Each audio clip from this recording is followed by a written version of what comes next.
بسم الله الرحمن الرحيم الحمد لله وكفى والصلاة والسلام على عباده الذين اصطفى أما بعد. അപ്പോൾ സ്നേഹിതന്മാരെ, നമ്മൾ പറഞ്ഞു വന്നത് ഖുർആനിൻ്റെ ജംഇനെ പറ്റിയിട്ടാണ്. ഖുർആനിനെ എങ്ങനെയാണ് ഒരുമിച്ച് കൂട്ടിയത്. ഇനി പറയാനുള്ളത്, നമ്മൾ പറഞ്ഞു ആദ്യം റസൂലുള്ളാഹി സ്വല്ലല്ലാഹു അലൈഹി വസല്ലമ തങ്ങളുടെ ജീവിതകാലത്ത് തന്നെ ഖുർആനിനെ എഴുതിയിട്ടും മനഃപ്പാഠമാക്കിയിട്ടും ഒരുമിച്ച് കൂട്ടി. പിന്നെ അബൂബക്കർ റളിയല്ലാഹു അൻഹുവിൻ്റെ കാലത്ത് ഇതെല്ലാം യമാമ യുദ്ധത്തിൽ ഹാഫിലികളായ സഹാബാക്കൾ ഷഹീദായപ്പോൾ ഖുർആൻ നഷ്ടപ്പെട്ടു പോകുമോ എന്ന ഭയത്താൽ ഖുർആനിനെ എന്താക്കി, എല്ലാം ഒരുമിച്ച് കൂട്ടിയിട്ട് സെയ്ദ് ഇബ്നു സാബിത്ത് റളിയല്ലാഹു അൻഹുവിൻ്റെ നേതൃത്വത്തിൽ ഖുർആനിനെ ഒരു മുസ്ഹഫ് ആക്കി മാറ്റി. മുസ്ഹഫ് എന്ന് പറഞ്ഞാൽ 2 ചട്ടക്കുള്ളിൽ ഒരു ഏട് പോലെ ആക്കി. അങ്ങനെ ആ ഖുർആൻ അബൂബക്കർ റളിയല്ലാഹു അൻഹുവിൻ്റെ കയ്യിലുണ്ടായിരുന്നു. അത് കഴിഞ്ഞ് ഉമർ റളിയല്ലാഹു അൻഹുവിൻ്റെ കയ്യിലായി. അങ്ങനെ ഉമർ റളിയല്ലാഹു അൻഹുവിൻ്റെ വഫാത്തോടുകൂടി, ഉമർ റളിയല്ലാഹു അൻഹു ഷഹീദായതോടുകൂടി ഉമർ റളിയല്ലാഹു അൻഹുവിൻ്റെ മകൾ ഹഫ്സ റളിയല്ലാഹു അൻഹയുടെ കയ്യിലായിരുന്നു ആ ഖുർആൻ ഉണ്ടായിരുന്നത്. അങ്ങനെ ഉസ്മാൻ റളിയല്ലാഹു അൻഹു ഖലീഫയായി. ഉസ്മാൻ റളിയല്ലാഹു അൻഹു ഖലീഫയായതോടുകൂടി ഉമർ റളിയല്ലാഹു അൻഹുവിൻ്റെ കാലം തൊട്ട് തന്നെ ഇസ്ലാം വ്യാപിക്കാൻ തുടങ്ങി. രാജ്യങ്ങൾ മുഴുവൻ ഇസ്ലാം വ്യാപിച്ചു, ഭൂമി മുഴുവൻ ഇസ്ലാം വ്യാപിച്ചു. പല അനറബി രാജ്യങ്ങളും ഇസ്ലാമിലേക്ക് കടന്നു വന്നു. അപ്പോൾ അവർക്ക് ഭാഷ പ്രശ്നമായി. അനറബികൾ, അഅജമികൾ ഖുർആൻ ഓതുമ്പോൾ അവർ ഫുള്ള് തെറ്റിയിട്ടാണ് ഓതുന്നത്. ഇനി അറബികൾ തന്നെയോ, ഖുർആൻ അല്ലാഹു സുബ്ഹാനഹു വ തആല ഇറക്കിയിട്ടുള്ളത് അലാ സബ്അതി അഹ്റുഫിൻ, 7 അറബി ശൈലിയിലാണ് അല്ലാഹു ഖുർആൻ ഇറക്കിയിട്ടുള്ളത്. 7 ശൈലിയിലാണ് അല്ലാഹു ഖുർആൻ ഇറക്കിയിട്ടുള്ളത്. ഈ സബ്അ ഖിറാഅത്ത് എന്ന് പറയുന്നതും സബ്അത്ത് അഹ്റുഫ് എന്ന് പറയുന്നതും വ്യത്യാസമുണ്ട്. സബ്അത്ത് അഹ്റുഫ് എന്ന് പറഞ്ഞാൽ അല്ലാഹു സുബ്ഹാനഹു വ തആല റസൂലുള്ളാഹി തങ്ങൾക്ക് ഇറക്കിക്കൊടുത്ത 7 ശൈലികൾ. അതിൽപ്പെട്ടതാണ് ഉദാഹരണത്തിന് സബ്ബിഹിസ്മ റബ്ബിക്കൽ അഅ്ല, ഫത്ഹ്. അഅ്ല എന്നുള്ളതിനെ ഫത്ഹാക്കിയിട്ട് ഓതുന്നത്. സബ്ബിഹിസ്മ റബ്ബിക്കൽ അഅ്ല തഖ്ലീലാക്കിയിട്ട് ഓതുക എന്ന് പറയും. അഅ്ല എന്ന് പറയാതെ കുറച്ച് ചരിച്ചിട്ട് അഅ്ല. ഇനി അതിന്റെ ഒന്നും കൂടി ചരിക്കും. സബ്ബിഹിസ്മ റബ്ബിക്കൽ അഅ്ല, ലേ എന്ന് തന്നെ ഓതും. അതിന് ഇമാല എന്ന് പറയും. ഇത് 3 ഹർഫാണ്. മനസ്സിലായല്ലോ? അങ്ങനെ അറബിയിലെ പല ശൈലിയിലായിട്ട് 7 ശൈലിയിലായിട്ടാണ് അള്ളാഹു ഖുർആൻ ഇറക്കി കൊടുത്തിട്ടുള്ളത്. എന്തിന്? അറബികൾ പല ശൈലിയിൽ സംസാരിക്കുന്ന ആൾക്കാരാണ്. അപ്പൊ അവരുടെ എളുപ്പത്തിന് വേണ്ടിയിട്ട് അള്ളാഹു അങ്ങനെ ഇറക്കി കൊടുത്തു. അങ്ങനെ ഉസ്മാൻ റളിയല്ലാഹു അൻഹുവിന്റെ കാലത്ത് ഇവർ മുഴുവൻ വ്യാപിച്ചു, എല്ലായിടത്തും വ്യാപിച്ചപ്പോൾ ഓരോ നാട്ടിലും ആരാണോ ഖുർആൻ പഠിപ്പിക്കുന്നത് അയാൾ ഏത് ശൈലിയിലാണോ ഓതുന്നത്. അപ്പോ റസൂലുള്ളാഹി സ്വല്ലല്ലാഹു അലൈഹി വസല്ലം തങ്ങളുടെ അടുത്ത് ഉദാഹരണത്തിന് ഒരു സഹാബി കേട്ടു വന്ന്, യാ അയ്യുഹല്ലദീന ആമനൂ ഇൻ ജാഅകും ഫാസിഖുൻ ബിനബഇൻ ഫതബയ്യനൂ. ഇങ്ങനെയാണ് റസൂലുള്ളാഹിന്റെ അടുത്ത് ആ സഹാബി കേട്ടത്. അതേപോലെ ഓതിക്കൊടുത്തു. വേറെ സഹാബി കേട്ടത് എന്താ? വേറെ സഹാബി റസൂലുള്ളാഹിന്റെ അടുത്ത് നിന്ന് പഠിച്ചത് ഒന്നെങ്കിൽ റസൂലുള്ളാഹി തങ്ങൾക്ക് ഓതി കൊടുത്തപ്പോൾ റസൂലുള്ളാഹി തങ്ങൾ ആ ഓക്കെ പറയണം. എല്ലാം ഇതേപോലെ ഇറക്കൂല. സബ്ബിഹിസ്മ റബ്ബിക്കൽ അഅ്ല, അഅ്ല, അഅ്ല, അങ്ങനെ എല്ലാ ആയത്തും അങ്ങനെ ഇറക്കൂല. സഹാബാക്കൾക്ക് ഈ ഒരു ആയത്ത് ഇറക്കി ഓതി കൊടുത്ത്, അപ്പോ സഹാബാക്കൾ തിരിച്ച് റസൂലുള്ളാഹി തങ്ങൾക്ക് ഓതി കൊടുക്കുമ്പോൾ അവര് വേറെ ശൈലിയിൽ ഓതി കൊടുത്താൽ റസൂലുള്ളാഹി തങ്ങൾ അംഗീകരിക്കുകയാണെങ്കിൽ അത് ഈ സബ്അത്ത് അഹ്റൂഫിൽ പെടും. അത് ഓക്കെയാണെന്ന് പറഞ്ഞാൽ. അപ്പൊ വേറെ സഹാബി ഓതി കൊടുത്ത എങ്ങനെ? യാ അയ്യുഹല്ലദീന ആമനൂ ഇൻ ജാഅകും ഫാസിഖുൻ ബിനബഇൻ ഫതസബ്ബതു. അങ്ങനെ ഒരു സഹാബി റസൂലുള്ളാഹിന്റെ അടുത്ത് പഠിച്ചത്. റസൂലുള്ളാഹി പറഞ്ഞു ഓക്കെ. അപ്പൊ അത് എന്തായി? ഖുർആനായി. വേറൊരു സഹാബി എന്ത് പഠിച്ചു? ഓതി യാ അയ്യുഹല്ലദീന ആമനൂ ഇൻ ജാഅകും. അങ്ങനെ ഒരു സഹാബി ഓതി. റസൂലുള്ളാഹി പറഞ്ഞു ഓക്കെ. അപ്പൊ ഇതൊക്കെയാണ് എന്ത്? സബ്അതു അഹ്റൂഫ്, 7 ശൈലിയിൽ ഖുർആൻ ഇറങ്ങി എന്ന് പറയുന്നത്. അങ്ങനെ ഓരോ നാട്ടിലും ഏത് സഹാബിയാണോ ഉള്ളത് ആ സഹാബാക്കളാണ്, ആ സഹാബി എങ്ങനെയാണ് ഓതി കൊടുക്കുന്നത് ആ നാട്ടുകാര് അങ്ങനെയാണ് പഠിച്ചുകൊണ്ടിരിക്കുന്നത്. അപ്പൊ അവരവരെ നാട്ടിൽ മാത്രമേ ഉള്ളൂ. പക്ഷെ യുദ്ധത്തിന് വേണ്ടിയിട്ട് എല്ലാവരും ഒരുമിച്ച് കൂടുമ്പോൾ ഒരാൾ ഓതുന്നത് വേറെ, ഇയാൾ ഓതുന്നത് വേറെ, അവര് തമ്മിൽ അടി. ഇവരുടെ പ്രത്യേകത എന്താ വെച്ചാൽ ചെറിയൊരു വിഷയം കിട്ടിയാൽ മതി, ഓന്റെ വളപ്പ് പോയിട്ട് ആട് പുല്ല് തിന്ന തുടങ്ങി യുദ്ധം. 40 വർഷമാണ് ഒട്ടകം പുല്ല് തിന്നതിന്റെ പേരിൽ യുദ്ധം ചെയ്തത്. 40 വർഷം. പിന്നെ അടുത്ത യുദ്ധം ഒന്ന് പറഞ്ഞ പിന്നെ അടുത്ത യുദ്ധം. അത് ഗോത്രക്കാരാണല്ലോ. ഇപ്പൊ ആയിഷ റളിയല്ലാഹു അൻഹയുടെ ഇഫ്കിന്റെ സംഭവം പറഞ്ഞല്ലോ.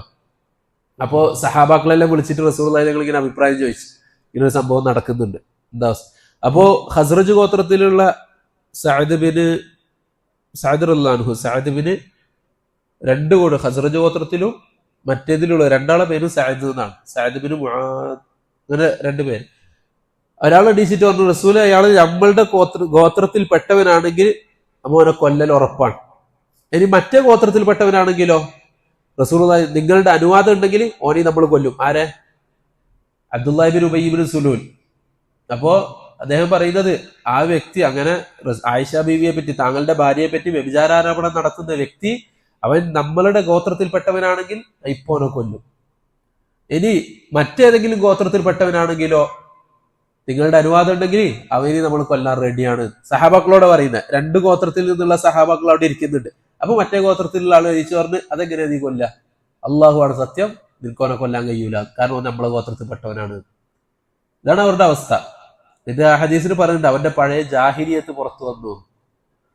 അപ്പൊ റസൂലുള്ളാഹി ഞങ്ങൾ ആയിഷ ബീവിന്റെ വിഷയം വിട്ടിട്ട് അപ്പൊ തന്നെ എന്താക്കി, ഇവിടെ സുൽഹ് ഉണ്ടാക്കി. അതിന്റെ പേരും പറഞ്ഞ് ഇനി വേറെ യുദ്ധം തുടങ്ങണ്ട. അത് റസൂലുള്ളാഹി ഞങ്ങൾ അവരെ അടക്കിയിട്ട് പിന്നെ ആ വിഷയം കാത്തുനിന്നു അള്ളാഹു ആയത്തിറക്കാൻ. അപ്പൊ അങ്ങനെ പ്രശ്നത്തിന്റെ വക്കിലെത്തി. കാരണം ഞാൻ ഓതുന്ന പോലെ അല്ല ഓൻ ഓതുന്നത്, രണ്ടും ഖുർആനാണ്. അപ്പൊ നമ്മൾ ഓതുന്നതാണ് ശരി, മറ്റാൾ ഓതുന്നത് തെറ്റാണ്. അപ്പൊ അയാൾ പറയും ഞാൻ ഓതുന്നതാണ് ശരി, നീ ഓതുന്നതാണ് തെറ്റ്. അത് ഭയങ്കര പ്രശ്നം. അങ്ങനെ ഓതിക്കൊണ്ടിരിക്കുമ്പോ അങ്ങനെ സഹാബാക്കള് ആരൊക്കെയായിരുന്നു? ഉബയ്യ് ഇബ്നു കഅബ് റളിയല്ലാഹു അൻഹു. ഷാമിൽ ഖുർആൻ പഠിപ്പിച്ചിരുന്ന ആരാ? ഉബയ്യ് ഇബ്നു കഅബ് റളിയല്ലാഹു അൻഹു. കൂഫയിൽ ഖുർആൻ പഠിപ്പിച്ചിരുന്നത് അബ്ദുല്ലാഹി ബിൻ മസ്ഊദ് റളിയല്ലാഹു അൻഹു. അതേപോലെ തന്നെ അബൂ മൂസ അശ്ശരി റളിയല്ലാഹു അൻഹു ഉണ്ട്. ഇവരുടെയൊക്കെ ഇടയിൽ എന്തുണ്ട്? ഖിറാഅത്തിന്റെ ഈ ഹർഫ് വ്യത്യാസത്തിലുള്ള ഓത്തിൽ വ്യത്യാസങ്ങളുണ്ട്. അങ്ങനെ അവർക്ക് റസൂലുള്ളാഹി തങ്ങളിൽ നിന്ന് കിട്ടിയത് നാട്ടുകാർക്ക് എന്താക്കി പഠിപ്പിച്ചുകൊണ്ടിരിക്കുകയാണ്. അങ്ങനെ യുദ്ധം വന്ന് എല്ലാവരും ഒരുമിച്ച് കൂടിയപ്പം അവിടെ ഭയങ്കര പ്രശ്നമായി. അങ്ങനെ പ്രശ്നമായ സമയത്ത് ഹുദൈഫത്ത് ബിൻ യമാൻ റളിയല്ലാഹു അൻഹു ഉസ്മാൻ റളിയല്ലാഹു അൻഹുവിനോട് പോയിട്ട് ഈ പ്രശ്നം പറഞ്ഞു. വഫി സനത്തി സാനിയ അവി സാലിസ മിൻ ഖിലാഫത്തി ഉസ്മാൻ റളിയല്ലാഹു അൻഹുവിന്റെ ഖിലാഫത്തിലെ 2-ാമത്തെയോ 3-ാമത്തെയോ വർഷം, അതായത് ഹിജ്റ 25 ഏകദേശം ആ വർഷം, ഷാമു, അർമീനിയ, അസർബൈജാൻ, ഇറാഖ് ആ യുദ്ധത്തിനൊക്കെ വേണ്ടിയിട്ട് എല്ലാവരും ഒരുമിച്ച് കൂടി. അപ്പൊ അതിൽ ഹുദൈഫത്ത് ബിൻ യമാൻ റളിയല്ലാഹു അൻഹു ഉണ്ടായിരുന്നു. ആരാണ് ഹുദൈഫത്ത് ബിൻ യമാൻ റളിയല്ലാഹു അൻഹു? അദ്ദേഹത്തെ പറ്റി എന്തെങ്കിലും ഒരു സംഭവം അറിയുന്ന ആൾ? അതേപോലെ മക്കത്ത് നിന്ന് ഹുദൈഫ റളിയല്ലാഹു അൻഹു മദീനയിലേക്ക് ഹിജ്റ പോയി. ആരുണ്ട്? ഹുദൈഫയുണ്ട്, ഹുദൈഫ റളിയല്ലാഹു അൻഹുവിന്റെ ഉപ്പയുണ്ട്. രണ്ടാളും കൂടി മക്കത്ത് നിന്ന് മദീനയിലേക്ക് ഹിജ്റ പോകുമ്പോൾ ഖുറൈശികൾ പിടിച്ച്, മക്കത്തെ മുശ്രിക്കുകൾ പിടിച്ച്, എന്നിട്ട് പറഞ്ഞു ഇന്നെ വിടൂല, നിങ്ങൾ രണ്ടാളെയും വിടൂല. അപ്പൊ അദ്ദേഹം പറഞ്ഞു, നിങ്ങൾക്ക് എന്താണ് വേണ്ടത്? നമ്മൾ നിങ്ങളെ നാട്ടിൽ നിന്ന് ഉണ്ടാക്കിയ സ്വത്താണോ സമ്പത്താണോ നിങ്ങൾക്ക് വേണ്ടത്? എടുത്തോ. നമ്മുടെ കച്ചവടം വേണോ? എടുത്തോ. എന്ത് വേണമെങ്കിലും എടുത്തോ. നമുക്ക് ഒറ്റൊരു കാര്യം, നമുക്ക് റസൂലുള്ളാഹിന്റെ അടുത്ത് എത്തണം, അത്രേ ഉള്ളൂ. അങ്ങനെയാണ് റസൂലുള്ളാഹിനെ സഹാബത്ത് സ്നേഹിച്ചത്. നമ്മളുടെ സ്നേഹം എന്താണ്? നമ്മൾ ആലോചിക്കുക, റസൂലുള്ളാഹി തങ്ങളോട് സഹാബത്തിനുള്ള സ്നേഹം അള്ളാഹു ഖുർആനിൽ പരിചയപ്പെടുത്തിയ ആ സ്നേഹം ഉണ്ടല്ലോ. നമ്മുടെ മക്കളെക്കാൾ, ഭാര്യമാരെക്കാൾ, മാതാപിതാക്കളെക്കാൾ, സർവ്വജനങ്ങളെക്കാളും അവർക്ക് ഏറ്റവും വലുതാരായിരുന്നു? റസൂലുള്ളാഹി സ്വല്ലല്ലാഹു അലൈഹി വസല്ലം തങ്ങളായിരുന്നു. അവരുടെ വീട് അവർക്ക് വിഷയമല്ല, അവരുടെ കുടുംബം വിഷയമല്ല, അവരുടെ സ്വത്ത് വിഷയമല്ല, സമ്പത്ത് വിഷയമല്ല. അവർക്ക് വിഷയം എന്താണ്? അള്ളാഹുവും അള്ളാഹിന്റെ റസൂലും. നമുക്കും അതുപോലെ ആയിരിക്കണം. അള്ളാഹു റസൂലായിരിക്കണം നമ്മളെ വിഷയം. അത് കഴിഞ്ഞിട്ട് നമുക്ക് വേറെ എന്തുള്ളൂ. കാരണം ദുനിയാവിൽ വിജയിക്കണമെങ്കിലും ആഖിറത്തിൽ വിജയിക്കണമെങ്കിലും അള്ളാഹു റസൂലും ഇല്ലാണ്ട് നടക്കൂല. അങ്ങനെ ഹുദൈഫ റളിയല്ലാഹു അൻഹു അദ്ദേഹത്തിന്റെ ഉപ്പയെ പറയുന്ന സ്വത്ത് മുഴുവൻ എടുത്തോ.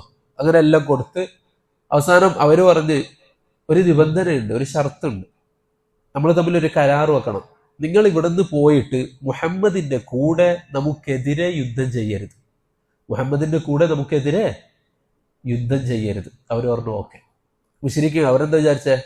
മുശ്രിക്കീങ്ങളല്ലേ, അവരോട് കള പറയാ, എന്നിട്ട് പോയാൽ യുദ്ധത്തിന് വരാന്ന് വിചാരിച്ചേ. അവർ ഓക്കെ പറഞ്ഞു. എന്നിട്ട് പോയി, ഹിജ്റ പോയി. മദീനത്തെത്തി. ബദർ യുദ്ധത്തിന്റെ സമയമായി. റസൂലുള്ളാഹി തങ്ങൾക്ക് ഒരു സഹാബീനെ കിട്ടുകയാണെങ്കിൽ അതും എന്താണ് വലിയ ഖൈറാണ്. കാരണം അത്രേ ആൾക്കാരുള്ളൂ, 300 ചില്ലാൻ ആളേ ഉള്ളൂ. മറ്റടുത്ത് നേരെ ത്രിബിളുണ്ട്. ഒരാളെ കിട്ടിയാൽ തന്നെ വലിയ ഖൈറാണ്. ആ സമയത്ത് ഹുദൈഫ റളിയല്ലാഹു അൻഹും അദ്ദേഹത്തിന്റെ ഉപ്പയും പോയിട്ട് റസൂലുള്ളാഹി തങ്ങളോട് പറഞ്ഞു, പ്രവാചകരെ, നമ്മളിങ്ങനെ വരുന്ന സമയത്ത് മക്കത്തെ മുശ്രിക്കീങ്ങൾ നമ്മൾ പിടിച്ചു വെച്ച് സംസാരിച്ചു, അങ്ങനെ നമ്മൾ അവരോട് ഇങ്ങനെ കരാറിലൊക്കെ ഏർപ്പെട്ടിട്ടുണ്ട്, എന്താ ചെയ്യണ്ടേ? റസൂലുള്ളാഹി സ്വല്ലല്ലാഹു അലൈഹി വസല്ലമ തങ്ങൾ പറഞ്ഞു, നിങ്ങൾ അവർക്ക് കൊടുത്ത കരാറിനെ പൂർത്തിയാക്കുക, പാലിക്കുക, നിങ്ങൾ യുദ്ധത്തിന് വരണ്ട.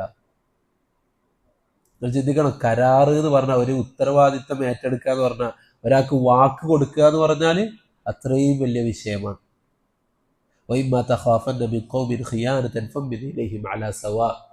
റസൂലുള്ളാഹി സ്വല്ലല്ലാഹു അലൈഹി വസല്ലമ തങ്ങളോട് യഹൂദികൾ അവർ കരാറ് ലംഘിച്ചപ്പോൾ അല്ലാഹു സുബ്ഹാനഹു വ തആല ആയത്തിറക്കി, അവർ കരാറ് ലംഘിച്ച് പ്രശ്നമാക്കുമെന്ന് നിങ്ങൾക്ക് തോന്നുന്നുണ്ടെങ്കിൽ നിങ്ങൾ അവരോട് എന്താക്കണം, പോയിട്ട് കരാറിനെ പിൻവലിക്കണം. അതല്ലാതെ നിങ്ങൾ എന്ത് ചെയ്യരുത്, നിങ്ങളും അതുപോലെ കരാറിനെ ലംഘിക്കരുത്. ഇന്നല്ലാഹ ലാ യുഹിബ്ബുൽ ഖായിനീൻ, വഞ്ചകന്മാരെ അള്ളാഹു ഇഷ്ടപ്പെടുന്നില്ല. വഞ്ചകന്മാരെ അള്ളാഹു ഇഷ്ടപ്പെടുന്നില്ല. ഇബ്നു കസീർ റഹിമഹുല്ലാഹ് ഇതിനെ വിശദീകരിച്ച് എങ്ങനെ അറിയോ? വലൗ കാന ഫീ ഹഖ്ഖിൽ കാഫിർ, അത് കാഫിറിന്റെ വിഷയത്തിലാണെങ്കിലും നിങ്ങൾ എന്താക്കണം, വാക്ക് പാലിക്കണം. ഒരു കാഫിറിനോടാണ് നമ്മൾ പറഞ്ഞത്, ഞാൻ ഇൻഷാ അല്ലാഹ് വൈകുന്നേരം വരാം, ഞാൻ വൈകുന്നേരം വരാമെന്നൊരു കാഫിറിന് നമ്മൾ വാക്ക് കൊടുത്തിട്ടുണ്ടെങ്കിൽ ആ വാക്ക് പാലിക്കണം. വല്ലദീന ഹും ലിഅമാനാതിഹിം വഅഹ്ദിഹിം റാഊൻ, മുഅ്മിനീങ്ങൾ ആരാണ്? അമാനത്തിനെയും കരാറിനെയും പരിഗണിക്കുന്നവരും പൂർത്തീകരിക്കുന്നവരുമാണ്. ഇനി അത് ചെയ്യാത്തവരാരാണ്? മുനാഫിഖീങ്ങൾ. മുനാഫിഖീങ്ങളെ പറ്റി എന്താ റസൂൽ പറഞ്ഞേ? ആയത്തുൽ മുനാഫിഖി സലാസ്, മുനാഫിഖീങ്ങളുടെ അടയാളം 3 എണ്ണമാണ്. ഏതൊക്കെ? ഇദാ ഹദ്ദസ കദിബ, സംസാരിച്ചാൽ കളവ് പറയും. വഇദാ തുമിന ഖാന, വിശ്വസിച്ചാൽ വഞ്ചിക്കും. വഇദാ വഅദ, അവനൊരു വാക്ക് പറഞ്ഞാൽ അഖ്ലഫ, അവനതിനെ ലംഘിക്കും. അപ്പൊ മുനാഫിഖീങ്ങളുടെ സ്വഭാവം പറഞ്ഞ് മുഅ്മിനീങ്ങളുടെ സ്വഭാവം പറഞ്ഞു. മുനാഫിഖീങ്ങളുടെ വാക്ക് പാലിക്കാത്തവർ, മുഅ്മിനീങ്ങൾ വാക്ക് പാലിക്കുന്നവർ. അതാരുടെ വിഷയത്തിൽ? കാഫിരീകളോടാണെങ്കിൽ പോലും. അപ്പൊ നമ്മളെങ്ങനെ മുഅ്മിനീങ്ങളുടെ വിഷയത്തിൽ? കാഫിരീകളോടാണെങ്കിൽ പോലും വാക്ക് പാലിക്കണമെങ്കിൽ മുഅ്മിനീങ്ങൾ തമ്മിൽ എങ്ങനെയായിരിക്കണം?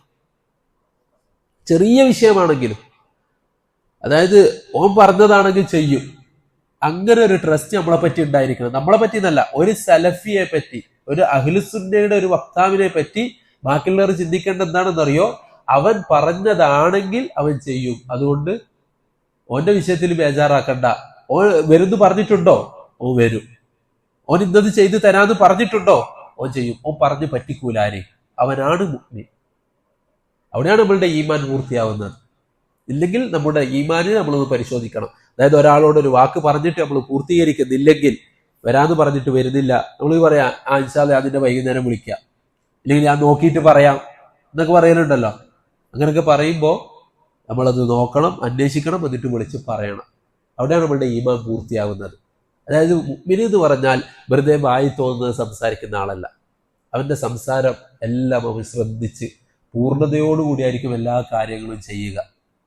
അവനെന്ത് പറയുന്നുണ്ടെങ്കിലും അതവൻ പറഞ്ഞതുപോലെ ചെയ്യും. അപ്പൊ അങ്ങനെ വാക്ക് പാലിക്കുന്നവരാകുക. അങ്ങനെ പിന്നെ ഉഹദ് യുദ്ധത്തിൽ ഇവർ പങ്കെടുത്തു. ഹുദൈഫ റളിയല്ലാഹു അൻഹും ഉപ്പ യമാൻ, ഹുദൈഫത്ത് ബിനുൽ യമാൻ, അവർ രണ്ടുപേരും ഉഹദ് യുദ്ധത്തിൽ പങ്കെടുത്തു. ഇതിൽ ഉംറക്ക് പോയവരുണ്ടോ? അപ്പൊ ഉംറക്ക് പോയപ്പോൾ വലതുഭാഗത്ത് ഉഹദ് മല, ഇടതുഭാഗത്ത് ജബലുർ റുമാത്ത്. അത് വലുതായിരുന്നു, ഇപ്പം കാണുന്ന പോലെ ചെറുതല്ല, വലുതാണ്. അപ്പൊ ഇങ്ങനെയാണ് നിൽക്കുന്നത്. വലതുഭാഗത്ത് ഇങ്ങനെ ഉഹദ് മലയുണ്ട്, അതിങ്ങനെ ബാക്കോട്ടുണ്ട്. ഇവിടെ ജബലുർ റുമാത്തും ഉണ്ട്. അപ്പൊ ഈ ഉഹദ് മലേന്റെയും ജബലുർ റുമാത്തിന്റെയും ചെറിയ ഗ്യാപ്പ് ബാക്കില്. മദീന പള്ളീൻ്റെ ഭാഗത്ത്. ഇങ്ങനെ നിൽക്കുമ്പോൾ ഇവിടെ വലിയൊരു ഗ്യാപ്പ്. അവിടെ ഈന്തപ്പന തോട്ടങ്ങളും മറ്റൊക്കെ ഉണ്ട്. അപ്പോൾ മുശ്രിക്കുകൾ ഏത് കൂടിയാ വരിക? ഈ ഭാഗത്ത് കൂടിയാ വരിക. അപ്പോൾ റസൂലുള്ളാഹി ഞങ്ങൾ ഇങ്ങനെ നിന്നു, റസൂൽ സഹാബത്ത് ഇങ്ങനെ നിന്നു. വലത് ഭാഗത്ത് ഉഹദ്, ബേക്ക് ഭാഗത്ത് ഉഹദ്, ഇടത് ഭാഗത്ത് ജബലുർ റുമാത്തും, ഇവിടെ ഒരു ഗ്യാപ്പും.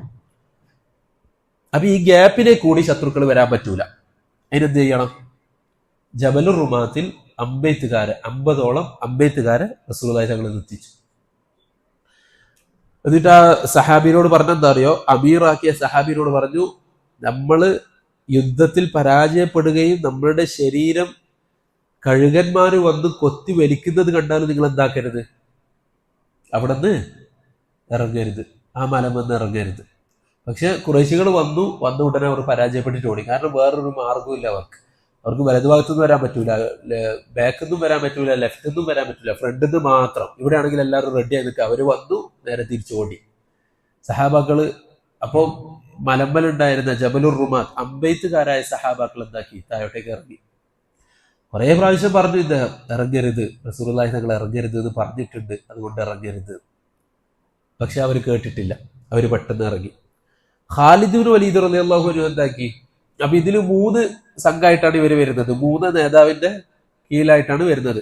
വലത് ഭാഗത്ത് ഖാലിദ് ഇബ്നു വലീദ്, നടുക്ക് അബൂ സുഫിയാൻ റളിയല്ലാഹു അൻഹു, വലത് ഭാഗത്ത് ഇക്രിമ റളിയല്ലാഹു അൻഹു. 3 സഹാബാക്കളാണ്. 3 റളിയല്ലാഹു അൻഹു പറയേണ്ട ആൾക്കാരാണ്. നമ്മൾ ചില ആൾക്കാരുടെ പേര് കേൾക്കുമ്പോൾ റളിയല്ലാഹു അൻഹു പറയൂല, മറിച്ച് അവരുടെ ആ പഴയ ജഹാലത്തിലുള്ള സ്വഭാവങ്ങളും സംഭവങ്ങളും പറയാൻ മാത്രമേ നമ്മൾ അവരെ ഉദ്ധരിക്കാറുള്ളൂ.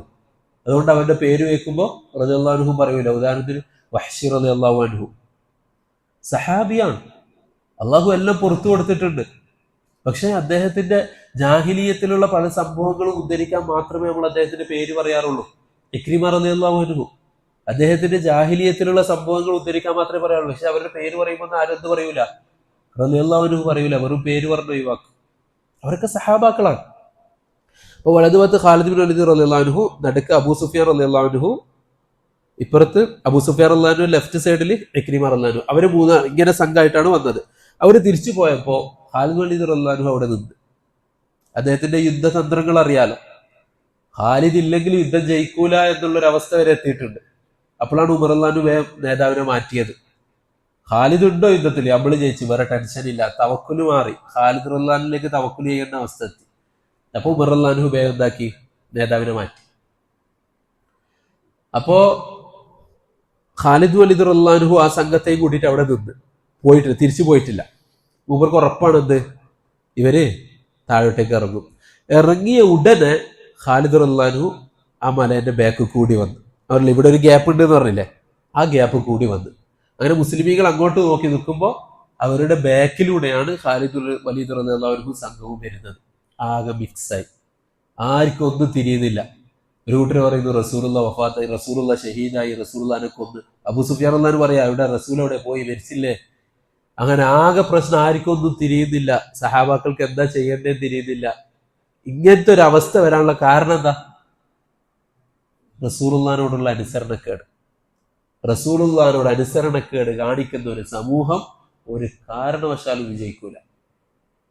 റസൂലുള്ളാഹിനെ അനുസരിക്കാത്ത, റസൂലുള്ളാഹിന്റെ സുന്നത്തിനെ പിൻപറ്റാത്ത ഒരു സമൂഹം ഇസ്ലാമിന്റെ പേരിൽ ഒരു കാരണവശാലും വിജയിക്കൂല. റസൂലുള്ളാഹിനെ കളിയാക്കുന്ന ഒരു സമൂഹം, റസൂലുള്ളാഹിന്റെ കുടുംബത്തെ കളിയാക്കുന്നവർ, ചീത്ത വിളിക്കുന്നവർ, റസൂലുള്ളാഹിന്റെ സഹാബത്തിനെ ചീത്ത വിളിക്കുന്നവർ, അവർ ഒരു കാരണവശാലും ദുനിയാവിൽ വിജയിക്കൂല. അങ്ങനെ അവര് മിക്സായി. എത്രത്തോളം എന്ന് വെച്ചാൽ ഹുദൈഫ റളിയല്ലാഹു അൻഹുവിന്റെ ഉപ്പ യമാൻ റളിയല്ലാഹു അൻഹുവിനെ സഹാബാക്കൾ തന്നെ വധിക്കുകയുണ്ടായി. അത്രത്തോളം മിക്സായി, ആർക്കും അങ്ങോട്ടും ഇങ്ങോട്ടും തിരിയുന്നില്ല ആരാണ് ആള്. ഹുദൈഫ റളിയല്ലാഹു അൻഹു വിളിച്ച് പറയുന്നുണ്ട് അതെന്റെ ഉപ്പയാണ് എന്ന് പറയുന്നുണ്ട്. പക്ഷെ ഇവർക്ക് ആ വെപ്രാളത്തിലൊന്നും തിരിയുന്നില്ല. അങ്ങനെ യമാൻ റളിയല്ലാഹു അൻഹുവിനെ അവര് വധിച്ചു. എന്നിട്ട് അതിന് ഫിദിയ കൊടുത്ത് ഹുദൈഫ റളിയല്ലാഹു അൻഹു എല്ലാം പുറത്തു കൊടുത്തു. അപ്പോൾ അതാണ് ഹുദൈഫത്ത് ഇബ്നുൽ യമാൻ റളിയല്ലാഹു അൻഹു. ആ ഹുദൈഫ റളിയല്ലാഹു അൻഹു ഉസ്മാൻ റളിയല്ലാഹുവിന്റെ കാലത്ത് അർമീനിയ, അസർബൈജാൻ, ഇറാഖ് പോലുള്ള സ്ഥലങ്ങളിൽ യുദ്ധത്തിൽ പങ്കെടുത്തിട്ടുണ്ട്. അവിടെ വെച്ചാണ് ഈ ഒരുമിച്ച് കൂടുന്നതും ഈ ആൾക്കാർ ഖിറാഅത്തിന്റെ വിഷയത്തിൽ അങ്ങോട്ടും ഇങ്ങോട്ടും തർക്കങ്ങൾ ഉണ്ടാവുന്നതും കാണുന്നത്.